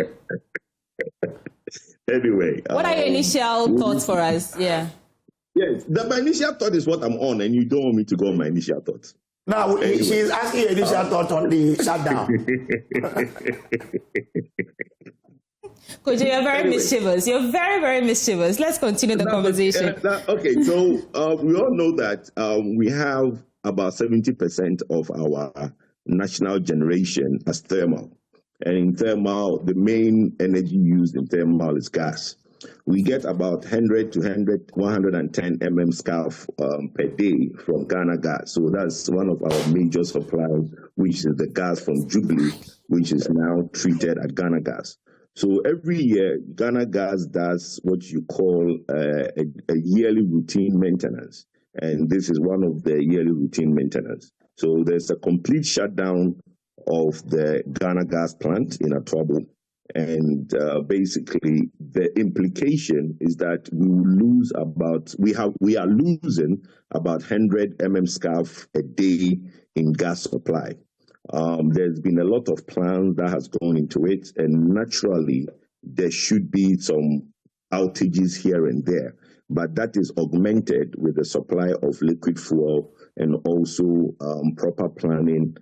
Especially within this period when the maintenance is being done, the demand, we are the lowest point of demand in our cycle because, when the Aboriginal people have their winter, Ghana too, we get winter. So this is our cold part of the year where most people don't turn on their air conditioning. So we are about 300 to 350 megawatts off in terms of our peak. So this is the best time to undertake such maintenance. So if there's going to be any outages, it's going to be very minimal. Well, so you say it's going to be minimal. Does it mean that we don't expect to be told that, we're having some intermittent power outages because of probably uncertainty? Well, no. You see, these things, and I've always said this, that, look, the ministry is managed. If you manage the sector well, you will be able to get over some of these things. And it's not the first time that maintenance or routine maintenance is being done. If you manage it well, you'll be able to get through the period without any major outages, right? There are going to be outages because it's localized problem. But again, because there are two things going in favor for the sector. We have the low demand on the grid. We've also been able to look at some incremental in our gas supply. We all had ENI basically shutting down and increasing about 30 scarf from ENI. We've got another 30 scarf from Nigeria, which is giving us another from 70 to 100. So in the incremental of gas, we have about 60 gas extra on the supply side, which means that when the 100 from the 100 from Ghana Gas is not coming, you complement that with crude oil to send power. And I'm told that Send Power has enough crude to basically take us through this 15-day period. So like I said, if there's going to be any disruption, it's going to be very minimal. But what would this minimal disruption look like specific, so that consumers can know exactly what to expect? Outages. You might get outages here and there, but it wouldn't be for a longer period. Look, if we are taking 100 scarf out of our system, it means that there will be no gas to car power. there will be barely enough gas to most of the plants in Tema, and then there will be no gas at all to the Kumasi enclave, okay? But like I said, if that is augmented with SEM power coming on, AXA getting some HFO, then in terms of what we need to shed, if we are shedding load, it will be very minimal. I don't have the specifics, but if there is any load to be shed, I don't think it will be huge. Again, you can also zero out the exports during peak hours so that Ghanaians know there is a mandate that Nana Addo put in place when he was president, that whenever there is less supply in the Ghanaian market, we zero out exports and we give the demand, we give the supply to the Ghana market. So even in the peak period where demand might go up, they can zero out the 200 to 300 megawatts going to the export market and give that to the local market. So like I said, if there's going to be any outages, I don't expect it to be very huge for a longer period of time. Okay. So Richmond Nelson also joins us now. And Richmond, we want to understand from, well, according to the ministry, this plan, Richmond Roxon, beg your pardon. So according to the ministry, this planned suspension of the gas supply will allow for critical inspections, repairs, and upgrades to enhance the plant's efficiency and reliability. And Kojo was just saying that the impact of that will be minimal. We can expect some outages, but let's hear from you exactly what consumers should do to get ready for this shutdown. Good morning to you. Good morning to your cherished viewers, and thank you for the opportunity. We're not expecting any load shedding. We're not expecting any interruptions in power supply. This is a scheduled maintenance that the ministry has taken steps to plan carefully.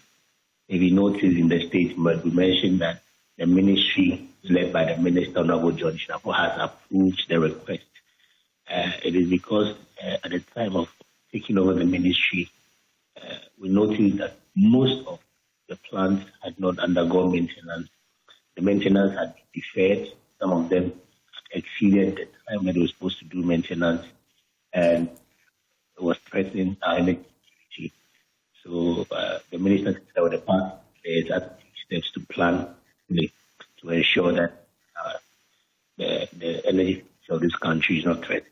So yes, ideal time, the minister has approved the request, which is for 15 days, and within the period will also be adequate provision to ensure that no load will happen within the period.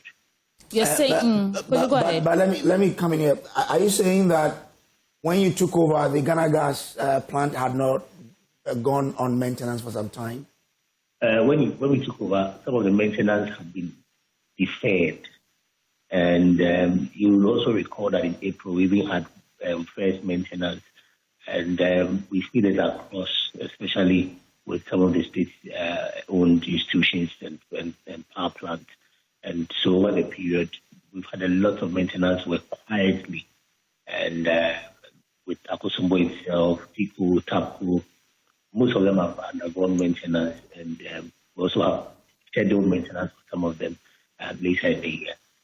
But you're not saying the Atuabo gas had not gone on maintenance since, by the time you took over, right? No, I said that the maintenance had been deferred. How many maintenance does the plant undergo in a year? Oh, it depends. That will be detailed information provided by Ghana Gas. So it will depend on the schedule maintenance. Sometimes you have emergency maintenance depending on what the status is. But because what I know is that this is the planned maintenance the plant undergoes. And last year in August, from I think the 1st to 17th, the plant was shut down for maintenance. That is so, and that is why I said that when we took over, some of them had been deferred. For example, after that maintenance, quarterly normally they would do a maintenance, but the next one happened this year in April. So if you're supposed to do another maintenance after August, and now you move to April, I'm sure that you can do the timeline. And that's why I said that the ministry has steps to ensure that once the test is made and it's time, the approval is for these plants to undergo scheduled maintenance to avoid a situation where our security is threatened. But the most important thing here is because of the that have been put in place, you're not expecting any load shedding, especially load management. Other plants will run on wells.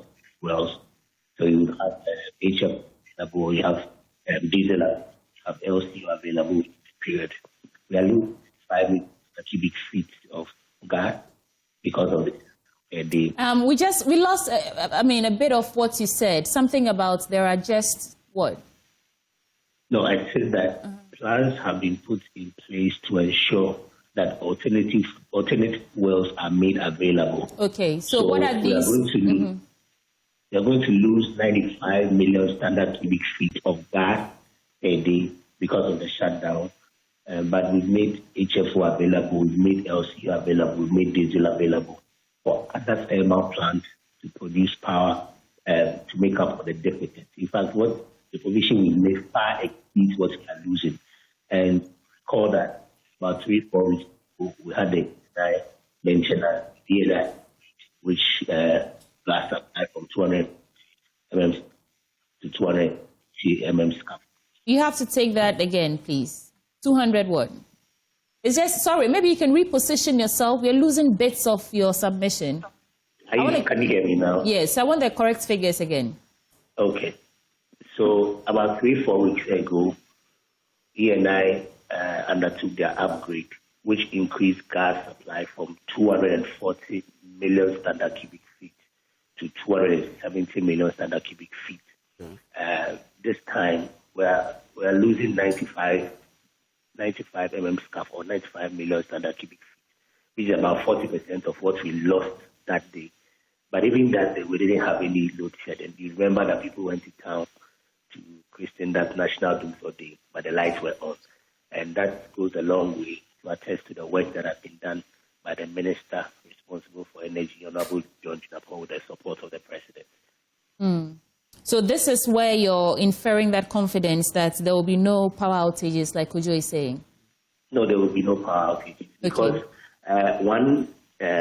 this is way less than what we experienced 3 weeks ago.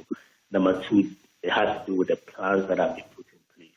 If you've made adequate provision, if you've planned carefully for this maintenance, you are confident that you wouldn't expect any interruption in power supply or any load shedding.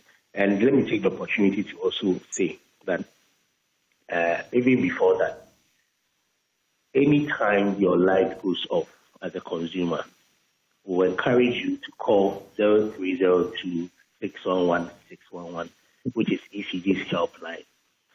Immediately your light plays the call, you report it, they will give you a code, they will take your details, a team will be sent to you. Because over the period, one thing we've noticed that because of past experiences, it looks like anytime the light goes off, people assume it is load shedding. But we haven't been shedding load in a long time. At the time this government took over, we're shedding load of 700 megawatts. That's the data from GRICO for December 2024. That has not been the case. Yes, we are shedding zero load as of today. No load shedding at all. It's been that way for months. So we expect everybody's power to be on at all times. We expect you to have stable supply of electricity. So immediately your light goes off, just call ECG's customer service. They will come and check the fault, whatever it is, they will address it, and then you get your power restored. What exactly is going into this maintenance? Are we looking at upgrading some of our systems? Can you give us some details in terms of what exactly is happening behind those doors? I'll just summarize it. There's some upgrades, there are some changes, there are some retrofitting. The goal is to be able to enhance the operational capacity of Ghana Gas. Okay. So, Kojo Poku, he's Richmond Roxon is saying that, unlike what you're saying, we should not expect any power outages. Does that inspire confidence in you? Well, I like to use the word minimal disruption. You cannot guarantee that there's going to be no outages. Look, my brother Roxanne should let us be doing these conversations without the small jabs of politics. He came on to say that when they took over, maintenance has been deferred. And I like when hosts have done their research. And there was a pushback, and he had to take it back. That, the maintenance was never deferred. Last year, the routine maintenance for Ghana Gas was done, and as pointed out, it was done in August. Look, when you took over, there was no load shedding. Let's not, today, we can play tapes of Kojo Poku on Joy, giving this same number that you have given. Whenever I have said that when your light goes off is a localized problem and people should call ECG, and Ms. Abuchi will take me on, and Bernard Papa will take me on and say, no, it's not true. Today, Roxanne is giving the same information out there that when your light goes off, it's a localized problem. We've been saying this for 2 years now. But NDC wanted people to believe that there was something called doomsday going on, and today is no longer. Look, the most important thing is that in this period, I could know that there's enough fuel in place. We know that there is enough planning that has gone on. It is being done in a weather that takes less demand on the grid. So there would be minimal or no disruption. But I cannot put my hands on my chest and say that no lights will go off. In the sector that we run, other things that will cause outages, nobody can put their fingers on. But we know that the ministry and the sector has planned well, and there will be minimal disruption, if any. Kojo, I just want to ask, as at the time you were saying outages were localized faults, compared to the number of times you were getting these reports, there's a difference, no? I mean, it was more rampant, and the reports, Kojo, hold on.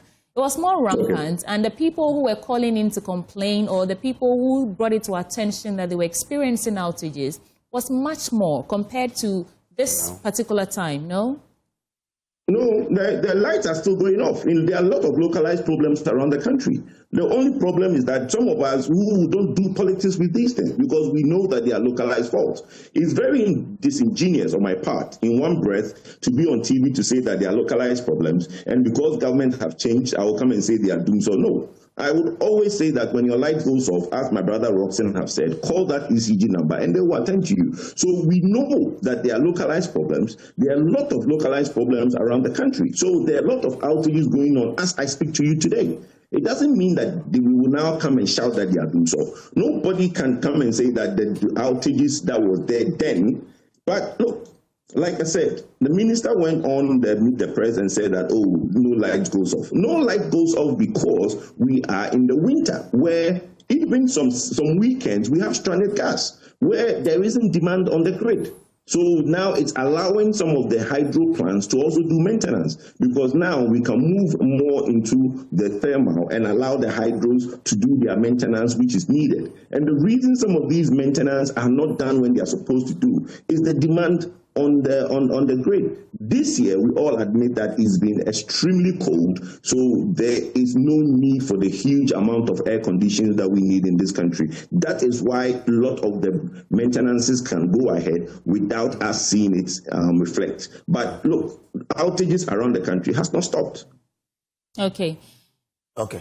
Richmond, I mean, you mentioned about localized fault, and this 0302611611 line is what we can all use throughout the country, right? Come to that question. Data is data. And what Kojo Poku is saying is erroneous. It's not accurate. If you look at the data from Gridco, and Kojo, you are a reputable journalist, you can write under RTI. I'm not a journalist, though. Pardon, you can write? No, sorry. Talking about the host. Yeah. That you can write to Gridco under RTI to request for the information. In January 2024, we shedded load of 389 megawatts during peak time. In February, the load shed was 478. In March, was 734 megawatts. In April, was 354 megawatts. In May, was 516 megawatts. In June, was 334 megawatts. In July, was 59 megawatts. In August, was 257 megawatts. In September, was 480 megawatts. In October, was 400 megawatts. In November, was 507 megawatts. And in December, it was 720. This is not my data. This is the data that we inherited, that was bequeathed to this government by Gridco. And you can write to them to find out. And so if there's a claim that for 2 years the light has been on, there's no load shedding, it is not accurate. That is not true. Okay. And I've given you the data. I've pointed you to Gridco. You can write to them and request the information. If you go to, that's why when we came into government, when this administration took over, the early days were very difficult because all this information just came up. There was very minimal liquid fuels available. The load shedding was down. A lot of maintenance had been deferred. I don't want to go into mention the specific thermal plants, but you can write to them and they'll provide the information. So when he says that it is not accurate that no maintenance work was deferred, that is not also true. You can take the data, and like I said, I don't want it to be like it's coming from me. You write to the institution and request, and then they will give you the data. In the last couple of months, there's been zero load shedding. Zero. We've gone through the maintenance because the plan is to have excess capacity at a point where when you are having some of these maintenances, you will have additional thermal plants to follow. And that is where we are getting to as a country. In fact, but Richmond, sometime in July, it was a Friday, I saw a statement from ECG about plant maintenance work and the areas that it would affect. That is what they do. Let me come to it. I'll come. Yeah, but you said in the last couple of months you've been doing maintenance and there's been no. My dear, you are confusing the two. ECG carries maintenance, routine maintenance in areas, cable, transformers, every day. As of today, when you go to ECG's website, you go to Power App, you will see. What we are talking about is maintenance when it comes to our plants, power plants. I'm not talking about, we are talking about generation issues. We're not talking about distribution issues. All right, go ahead. What you are referring to is distribution. We are referring to power generation. And that is the point I'm making, that because most of these things, in fact, let me not go far. Go and look at WAPCO. Is it February or March? WAPCO also complained because they had deferred their maintenance since last year. We had to have a meeting with them. The minister pleaded with them, planned, and as a result, they carried out the maintenance. So this is across board. It's not something that we are making the data up. If you go to the various institutions, especially the power plants by state institutions, you will know whether what we are saying, we are making it up, or those are the facts. And that is why I said that as a government, the plan is to ensure that the energy security of this country is not threatened, and that at all material times you have stable, reliable electricity. And that is why we've been very quiet in disclosing some of this information. But you do the work so that at the end of the day, the evidence will speak for itself. Yesterday, one of your colleagues, Elton, mentioned that he doesn't remember the last time his lights went off. And that is across the country. If you speak to a lot of people, they will attest that the situation 4 or 5 months ago is not the same as 3 months. And this has continued because we are in winter. The winter only started last month. This situation of not shedding a single load has been so for about 3 or 4 months. Well, thank you.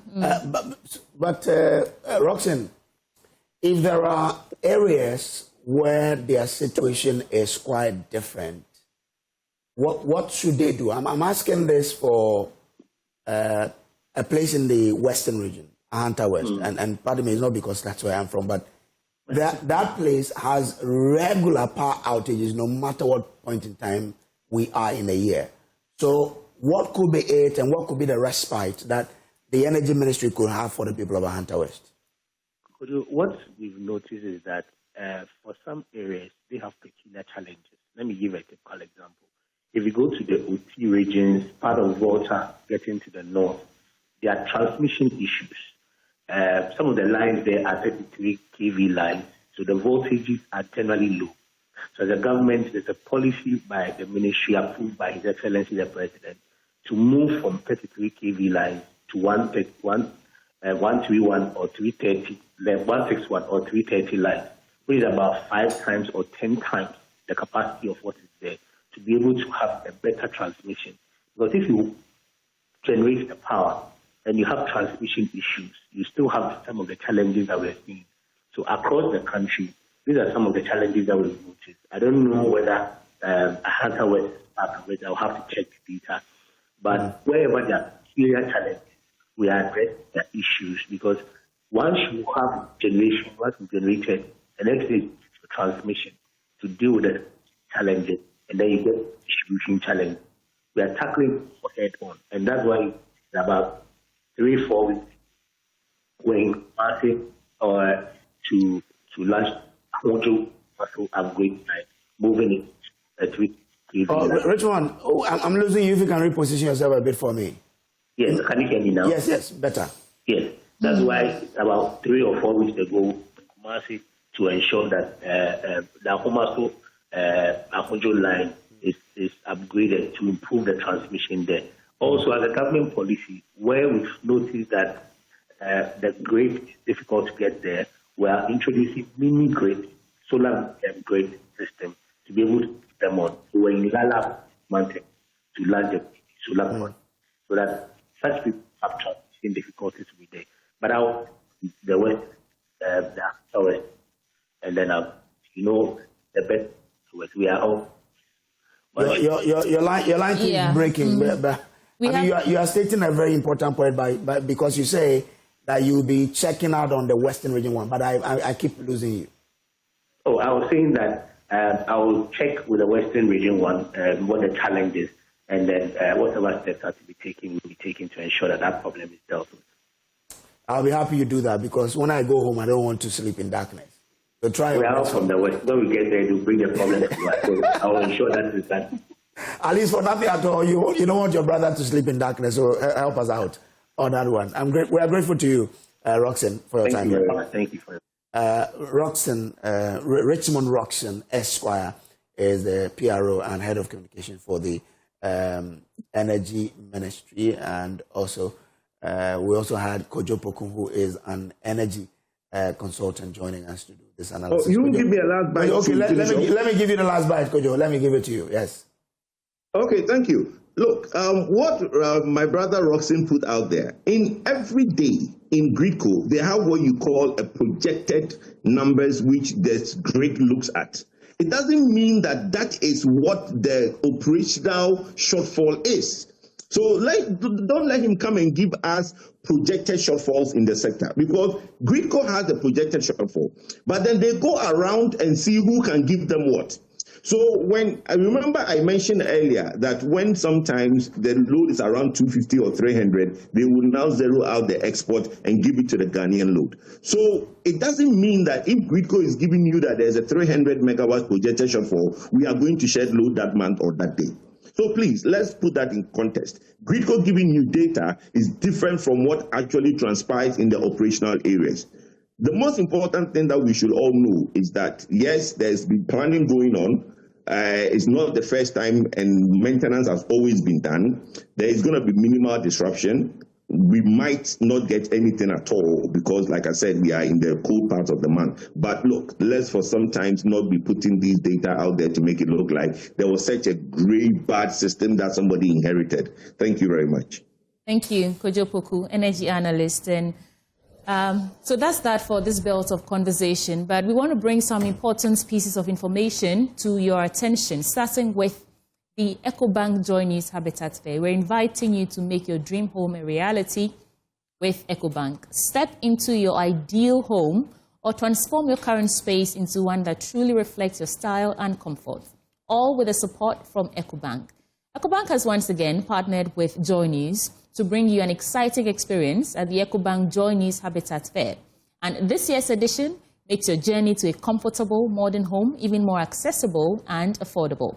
With EcoBank's Buy Now, Pay Later, you can easily renovate, upgrade, or furnish your home to suit your taste and lifestyle. Whether it's elegant home decor, modern furniture, essential electronics like laptops, or solar energy solutions, EcoBank has the right financing tailored to your lifestyle. From staying connected with the latest devices to enhancing or embracing sustainable living, our flexible consumer loans, asset finance, and salary advance products are designed to help you bring your vision to life. Enjoy competitive interest rates, convenient repayment terms, and fast approval from a bank that truly understands your needs.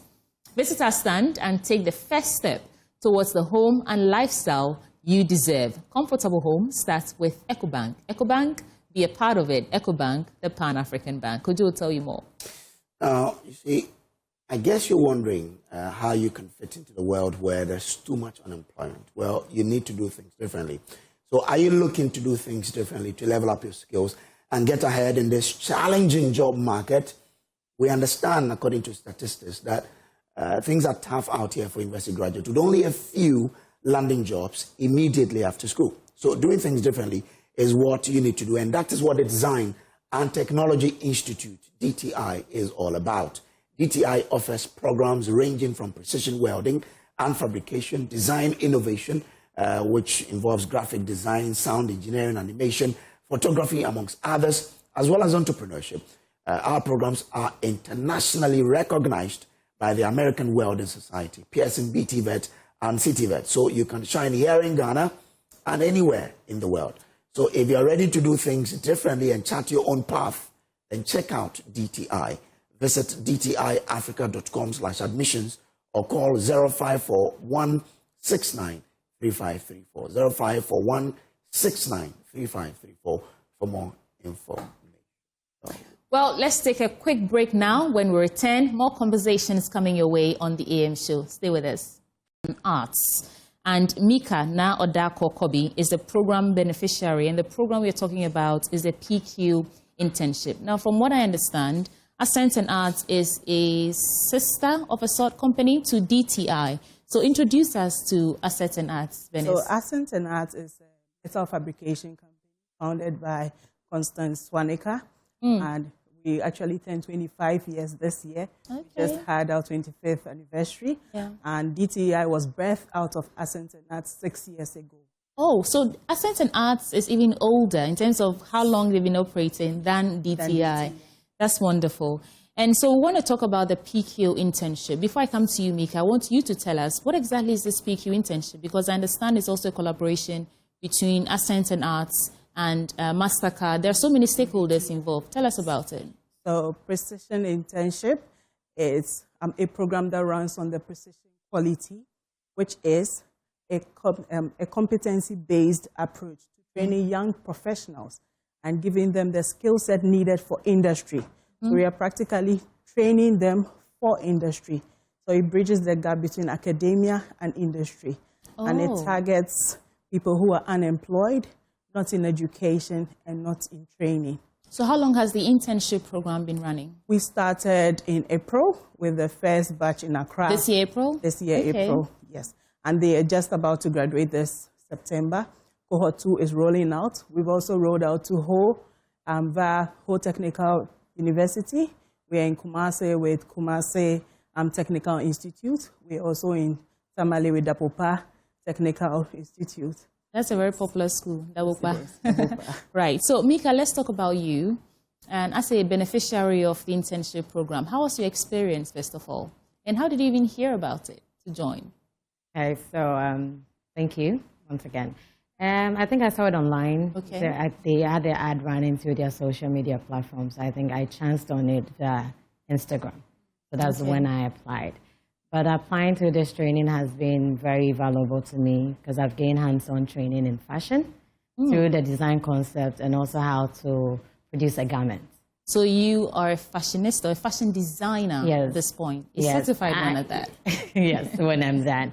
But what made it more valuable was the 1 month soft skill training. That's where they taught communication, teamwork, problem solving, and time management. And these are skills that you just don't need in the fashion industry, something that is transferable in any career aspect, because all these are things that makes an individual a perfect individual in the corporate space or in the vocational space as well. So it's been very valuable for me. Okay, good for you. So, I mean, now that you have these valuable lessons or life skills, I should call them, what does the future look like for you? I always consider myself as a fashion enthusiast. So being able to now cut out patterns, make my own garments, the world should be expecting more from me now. Yes. We can't wait to see you shine. Sure. And Venice, for those who don't even understand what precision quality is, but they're looking for something to apply themselves to while they wait perhaps to venture into the next phase of their lives, could you break it down so that if there's someone who's interested, they may understand what you're offering, then they can come aboard? So precision internship, I would say, It's not a program you come into while you're waiting for the next phase. It's a program you're coming into because it's going to take you to your next phase. We deliver technical skills, technical and vocational skills for the industry-specific, industry-based, ready-to-work skill sets. So what I mean is specifics. When you talk about technical and vocational, are we talking about like fashion, like she said? Are we talking about dressmaking? Are we talking about welding? Are we talking, you know what I mean? Like, what are the programs that you have in that internship? Yes, we have welding and fabrication, precision welding and fabrication. We have precision fashion and apparel. We're doing electrical and electronics.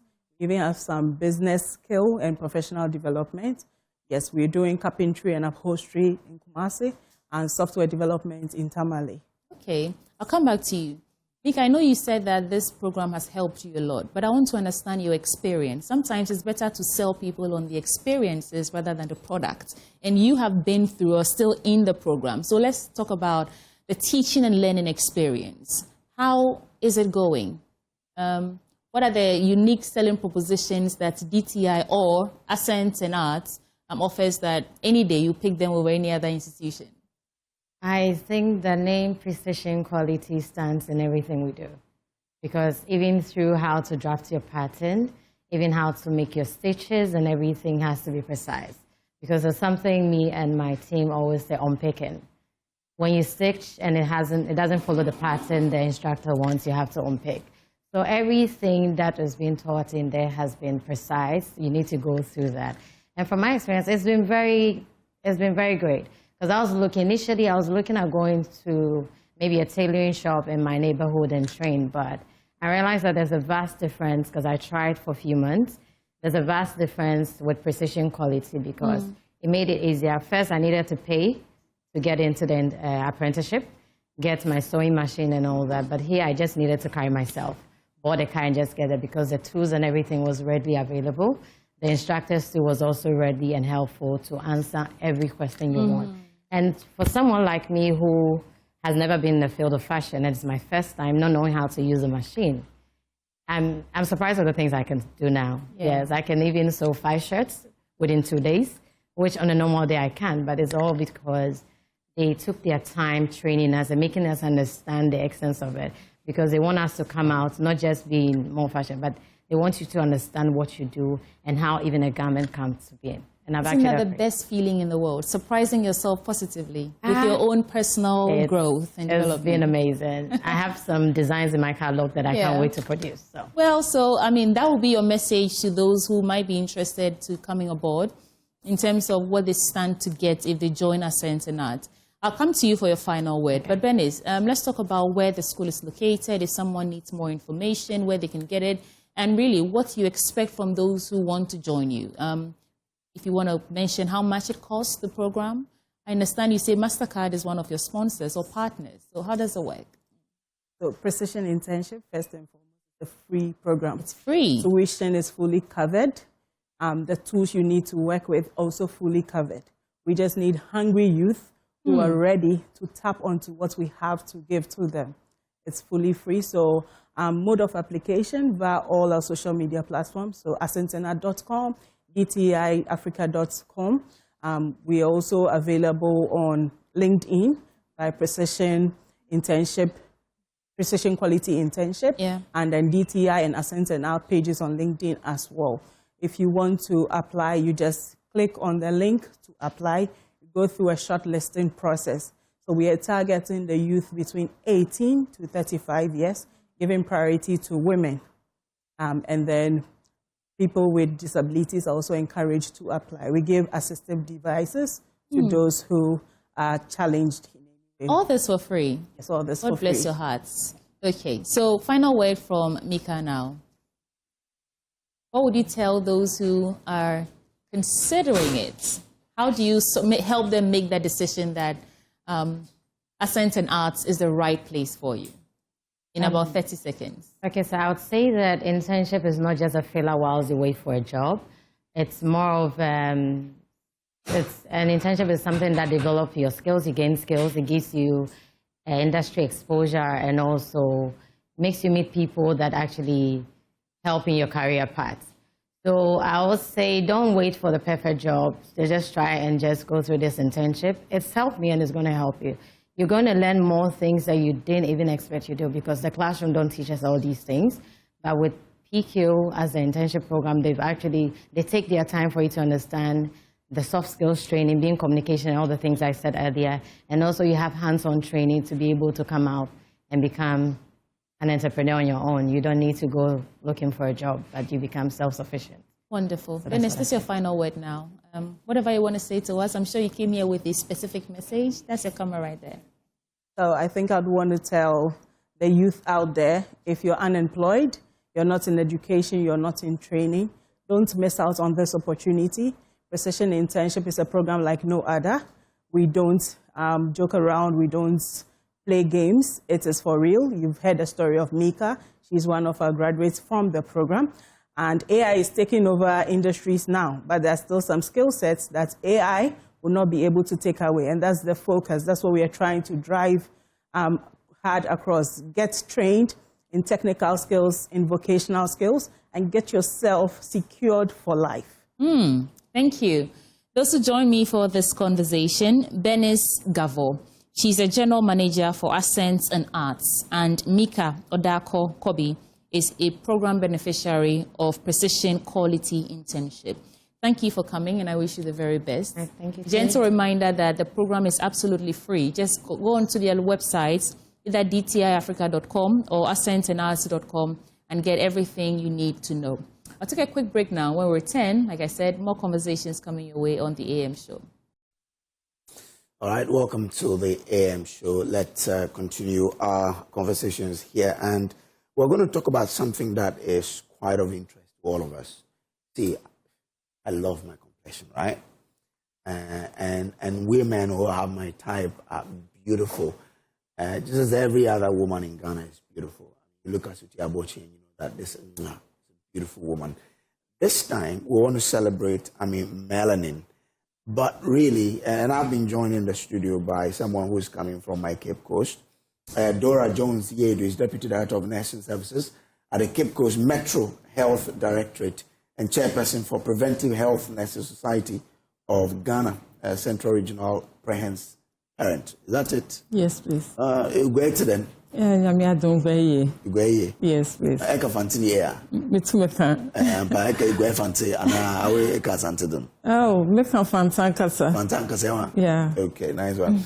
We also have Miracle Hammond, Community Health Nurse, Awutu Senya East Municipality, Central Regional Prehen's Secretary. Hi. Bibi Abokwa. Okay. Let me start with you, Auntie Dora. What are we really doing? What's the focus of this? Thank you for the question. Yeah, what we see nowadays is a lot of people don't appreciate their color, and so we are seeing negative effects. And so we are, as it were, waging a war against skin bleaching. We are trying to let people know that it's necessary to appreciate your God-given skin. That's what is beautiful, yeah. So even if you are like the charcoal, that's what God gave you. You need to appreciate it. Yes, there's a reason why we are dark in complexion, because we are found at the tropics of Africa. And so God had to give us protection against the dangerous rays from the sun, the ultraviolet rays.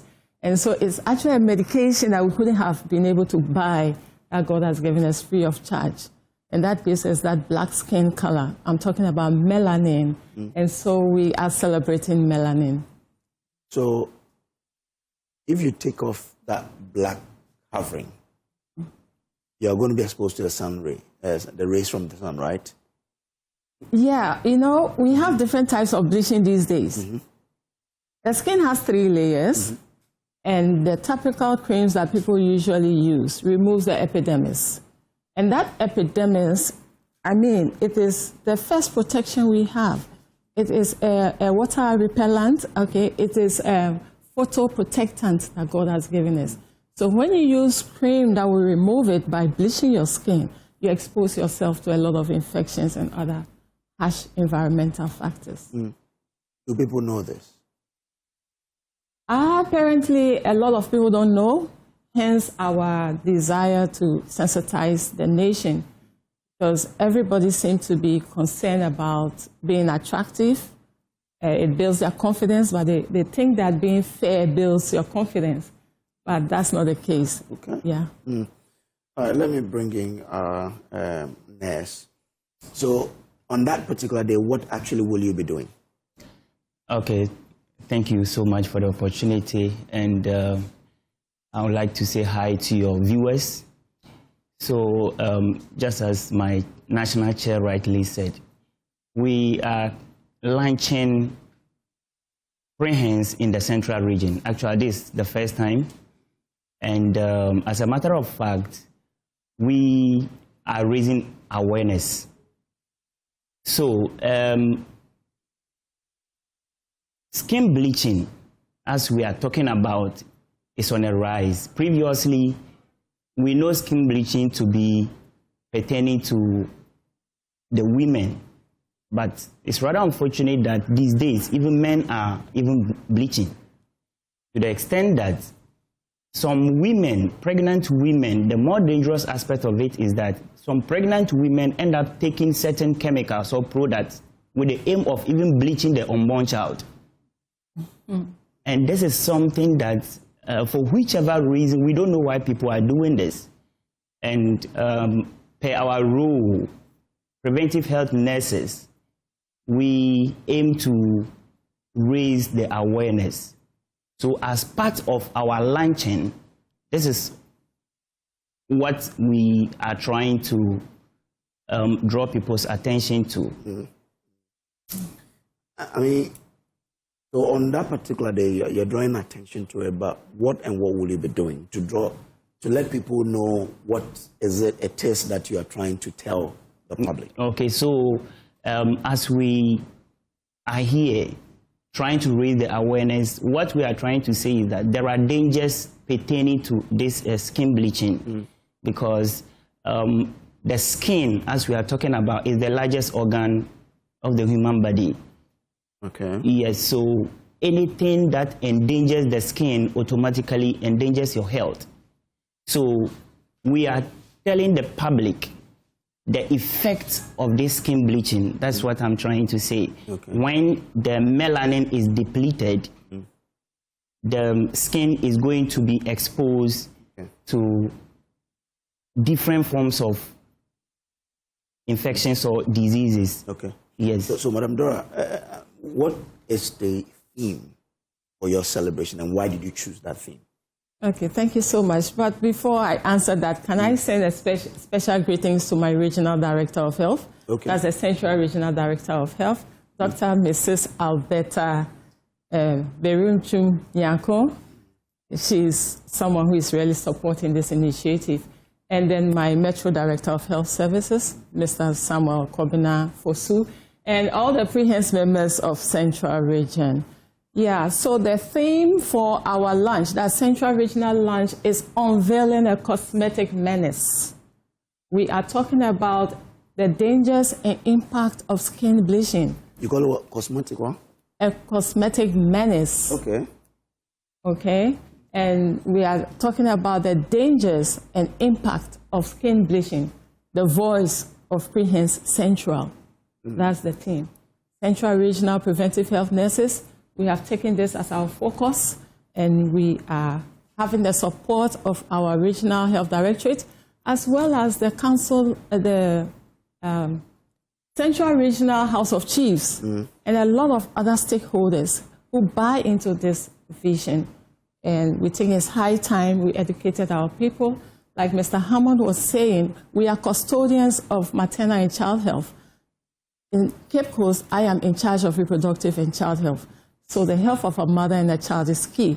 And nowadays, skin bleaching is becoming actually a nuisance, because unlike first that we thought it was mainly aged women who were practicing it, now we have adolescents, and then we even have the unborn baby in utero, the mother taking harmful drugs to, as it were, bleach the baby from utero. Yeah. So it means that there's a relationship between skin bleaching and the health of a pregnant mother and the baby. Exactly.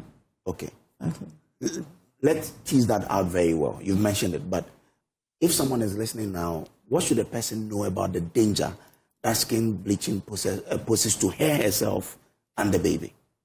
Thank you very much. You know, I like to look at health considering the 3 dimensions of health. We have the physical consequences, the sociological, and the psychological factor. So I'm not just going to look, we are not just looking at the physical, but let's start with the physical. People take drugs, harmful drugs, and the aim of these drugs is to get rid of melanin. And melanin, like I said initially, is an antioxidant.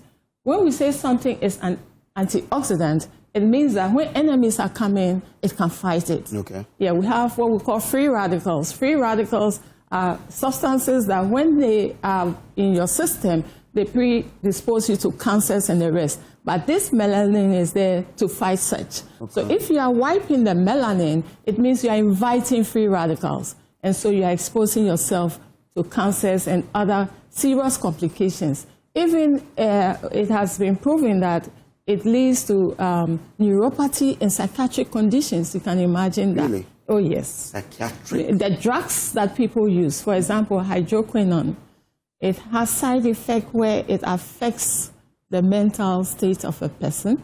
Yeah. So we have wide-ranging effects. And so physically, too, you realize that such a person who has bleached the skin, should they do, especially like abdominal surgeries, even CS, they don't heal easily. Oh, yes, they don't heal easily. And then we have wounds. Some of them develop wounds.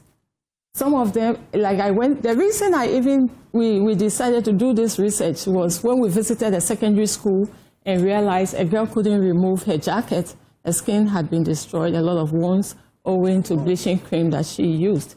Yeah, so physically you have those effects, including it has been realized that a major contributing factor to kidney disease would be using bleaching creams. Hey. Yes, because it has toxic substances in the creams. Even mercury is not to be used in cosmetic creams, but some of the cosmetic creams have mercury in it. And then socially too, it leaves, one of the side effects is bad body odor when you are bleaching. And ironically, you who is experiencing that body odor, your olfactory nerve, that's the nerve responsible for sense of smelling, seems to be deadened that you don't even know you're having bad body odor. So people will be gossiping about you. So socially, you be distanced and you wouldn't understand.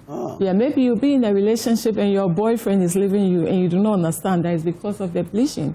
And then psychologically, as you see yourself that your face have been atrophied or there's hyperpigmentation, I can't people say, "Nes or man." Because I was doing hyperpigmentation and atrophied, we won't understand. But okay. Where you have dark spots, yes, blah, blah, blah on the face. Yes. Okay. And one thing about skin bleaching is better not to start.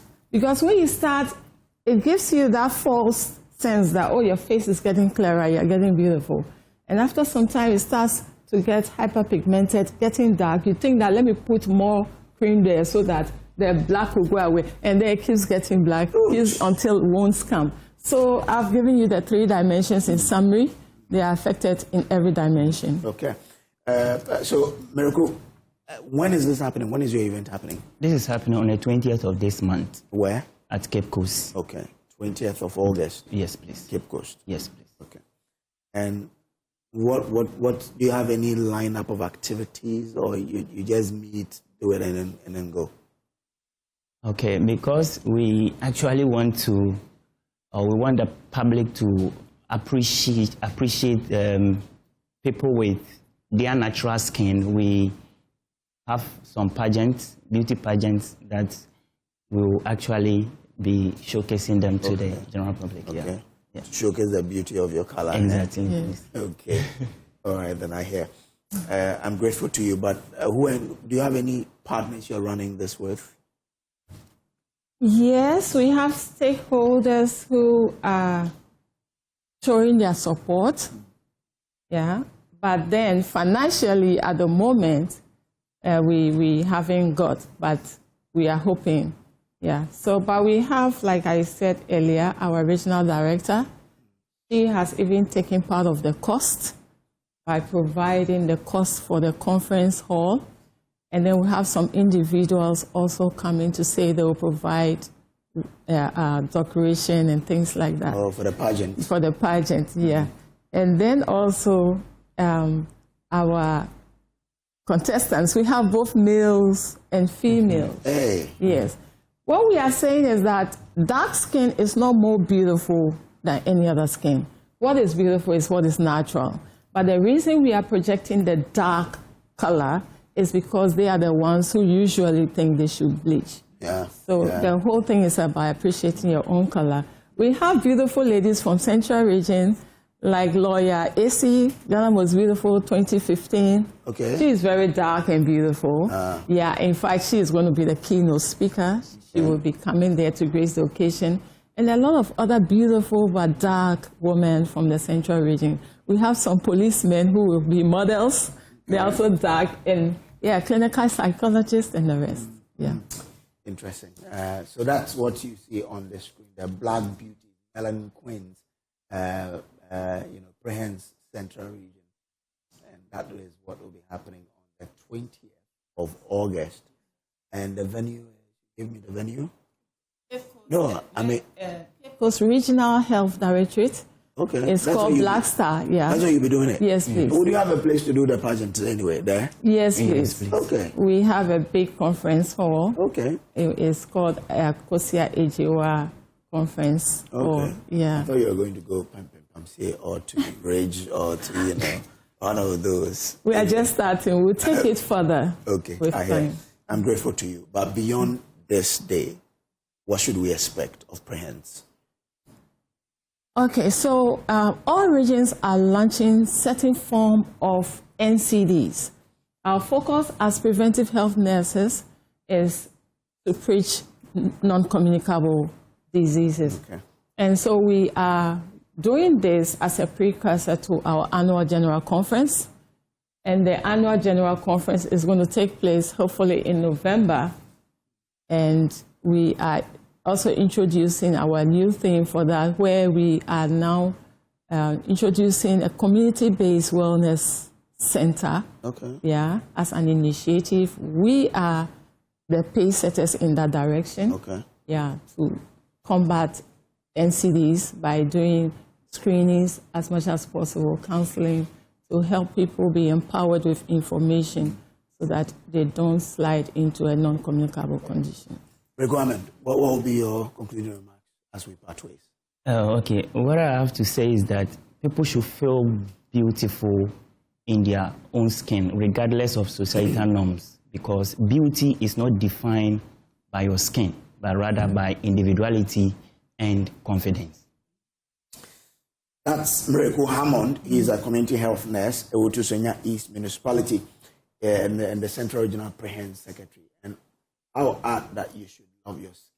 No matter what it is, your skin is beautiful. And that makes you should be proud in it because it makes you beautiful. Yeah? Yes, Mrs., as we bounce off, what will be your parting words? My parting word is that I'm saying, say it loud. I am black and I'm proud. Okay, so all of us, we are black and we are proud. Okay, and that's how we wrap it up here. On this conversation, we'll take a quick break. We'll be back with more here on the AM show, please. The community. And so spending a lot of time in Ghana, I thought it would be a great idea to have girls have more access to engineering, mathematics, the sciences.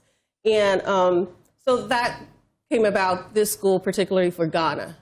Specifically. But Doc, how long have you been an educationist? Forever. Over 20 years, maybe even 30. Okay. Yes. So let's talk about Life Source International. So I'll come to you in a bit. I want to stay on Doctor for a while. That's fine. And I want to understand what is your unique selling proposition. What sets you apart from the other schools that we have around, even in the USA and right here in Ghana? What do you have that the other schools just don't have yet? I believe, and I wish the other schools had it, and I hope they model after us, and we're open to that. But there's specific things that, especially, we're using Cambridge, which most of Ghana uses Cambridge. but we're using a lot of strategies that I believe the schools in Ghana don't use. For instance, a lot of self-esteem building in the girls, a lot of wellness content, cooking. We have a great agriculture program where we will grow our own food, our own livestock, and even sell it at the market. Wow. So there's a lot of entrepreneurial programs and things like that they could partake in. We also have a leader in me. We teach them the 7 habits of a successful leader. And so those habits are intrinsic in our culture and climate at school. We have a lot of problem solving, communication. If you have a problem with somebody, even if it's your teacher or if it's a home problem, we give them the language and the skills to resolve problems in their families and at home. Everything that we do at LifeSource, they can take it and use it in their everyday life. What I'm hearing you say is that at LifeSource International, you're not just focusing on your pedagogies and teaching and learning, but you're trying to train or nurture a holistic human being. I like that. You're hands-on yourself, yes? Yes. Okay, so you're a teacher too. Oh, yes, not only do you own the school, but you also teach the children. Okay, great. So, Mr. Ofori, I'm with you now. And I want to understand from your perspective how this international curriculum helps to prepare students here in Ghana to compete globally, even if not on the international stage, right here in Ghana, because you mentioned you're using Cambridge. Correct. So from my experience, I went through the school system in Ghana, and I realized that what is really missing is a practical part that we really need to be able to stand on our own. Even if we don't get, a job from somebody, we can create one for ourselves. And that's the reason, the real reason why we're really here, to be able to be self-reliant in all that we do. Okay. So, Doc, let's talk about the opportunities available. Now that we know that you are just different from the other schools that we have here and you're unique in that way, let's talk about the opportunities available in terms of academic, creative, extracurricular. You mentioned you have your own, for want of a better word, backyard garden or farm. I like that. I really do. I want to come see for myself. Thank you. Yeah, so what are the opportunities available for young people to grow through the various levels of education? And when they graduate, what does yours end? Is it from primary to junior high, or? This is just secondary school right now. Okay, so just secondary school. So what are the opportunities available for those who come to your school? Well, it's amazing. There's so many opportunities. Our schools in California, we are getting our J1 visa, and we're getting that right now. And so probably next year, our girls will be able to be exchange students with our California school. That's wonderful. And even now, while they're here in Ghana, they can also get a U.S. high school diploma. They can integrate U.S. high school diploma. They can integrate an international high school diploma with a U.S. high school diploma. We even have a GED program. I don't know if that's something that's... Yeah. Okay. There are some schools here who do that, who use the GED program. So they could get a U.S. GED in 1 year and still use that GED to get in a university. In the United States, they could use it to get in universities. I'm not sure about Ghana if they could use it or not. Okay. And I also want to talk about, we're here not just for the rich and the famous. We're here for the rich, the middle class, and even the ones who really need a lot of support and assistance financially. We have a lot of scholarships available. And my dream was to have the village kids wear a palm, be able to come to the school too in their own community, not just have other people coming in. And even in United States, there are girls applying for scholarships to come here to Ghana. And so it's for the whole world, not just for Ghanaians. And I wish that a lot of girls from the UK, from United States, from Australia, I hope all of us could be a melting pot here in Ghana and experience this and take this knowledge back to their own countries. I like that. So let's talk about the details of the school. I know that you're saying there's the very first all-girls STEM boarding school. First of all, it takes a lot of money to put that up. Boarding schools, It's expensive. How are you funding this? Out of curiosity. Well, if you don't mind sharing, I mean, you mentioned you have a lot of scholarships, but do you have sponsorships as well? If you're calling for students from middle class, low, all the various classes of society, it means that some of them will be looking to you to help them make it through the school. Yes. So do you have support like that available? We are looking for support, especially in the U.S. Also, our schools do very, very well in the U.S., and they support one another. And so I'm putting the Ghana school in the loop of support as well. And in the beginning, I'm pretty sure that Ghana will need more support than the other ones, but that's okay, because I think eventually everything will balance out, in the end. And it always has. And so we're not worried about money. Yeah. That's good. So let's talk about where we can find more information. Mr. Fori, is there a website? Is there a number to call? Let's put all that out there. Yes, there is a website, lifesourceghana.org. Okay. Okay, so lifesourceghana.org. Okay. It's our website. And then one of the easiest numbers to call is 055-955-2263. Okay. So simply log on to lifesourceghana.org for all the information that you need about LifeSource International. And if you want to call for more information, the number is 055-955-2263. Very easy to remember. Dr. Kofi Kapito, that's an interesting name.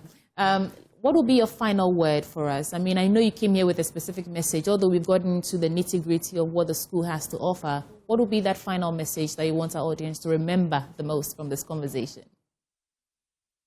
I want the audience to remember that elevation is for everyone.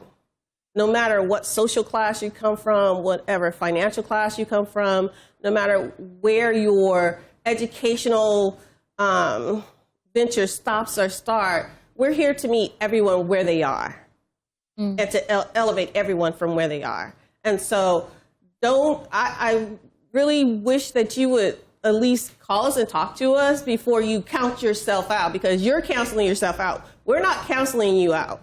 We're inclusive. We're inviting you to come to LifeSource. And this experience, I really believe it's going to be one of a kind for Ghana, because we're not here to make a lot of money off of a private school. We're here to give you the tools and the skills needed to compete globally. Is that what we're seeing on our screens right now? The school? Yeah. Right. Beautiful. Thank I love the green color. So all that land is where you do your farming, I assume. That's beautiful. So the students themselves are involved in farming these lands? Yes. Correct. Yes. And we're going to build industries off of what we produce. Also, I want the gentlemen to know, the young men to know, there's a LifeSource Ghana for Boys coming. We have an expansive 10+ acres, and so we're going to start constructing the boys' quarters on the other side of the land soon. That takes me to Mr. Fori, because we're talking about boys now. What will be your final message? You can invite the people to maybe tour around, call, just check in, but this is your time. That's your camera.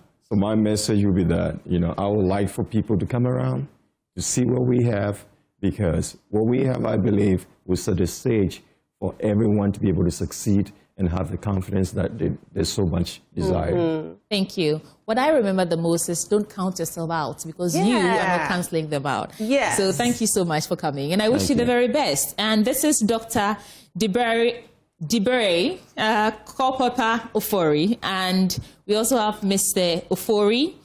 Ofosu, and husband and wife. They are the owners of LifeSource International, and they currently have 2 schools in California. They're opening the first all-girls STEM boarding school right here in Ghana at Apam. So do give them a call or check out their website if you have more questions for them.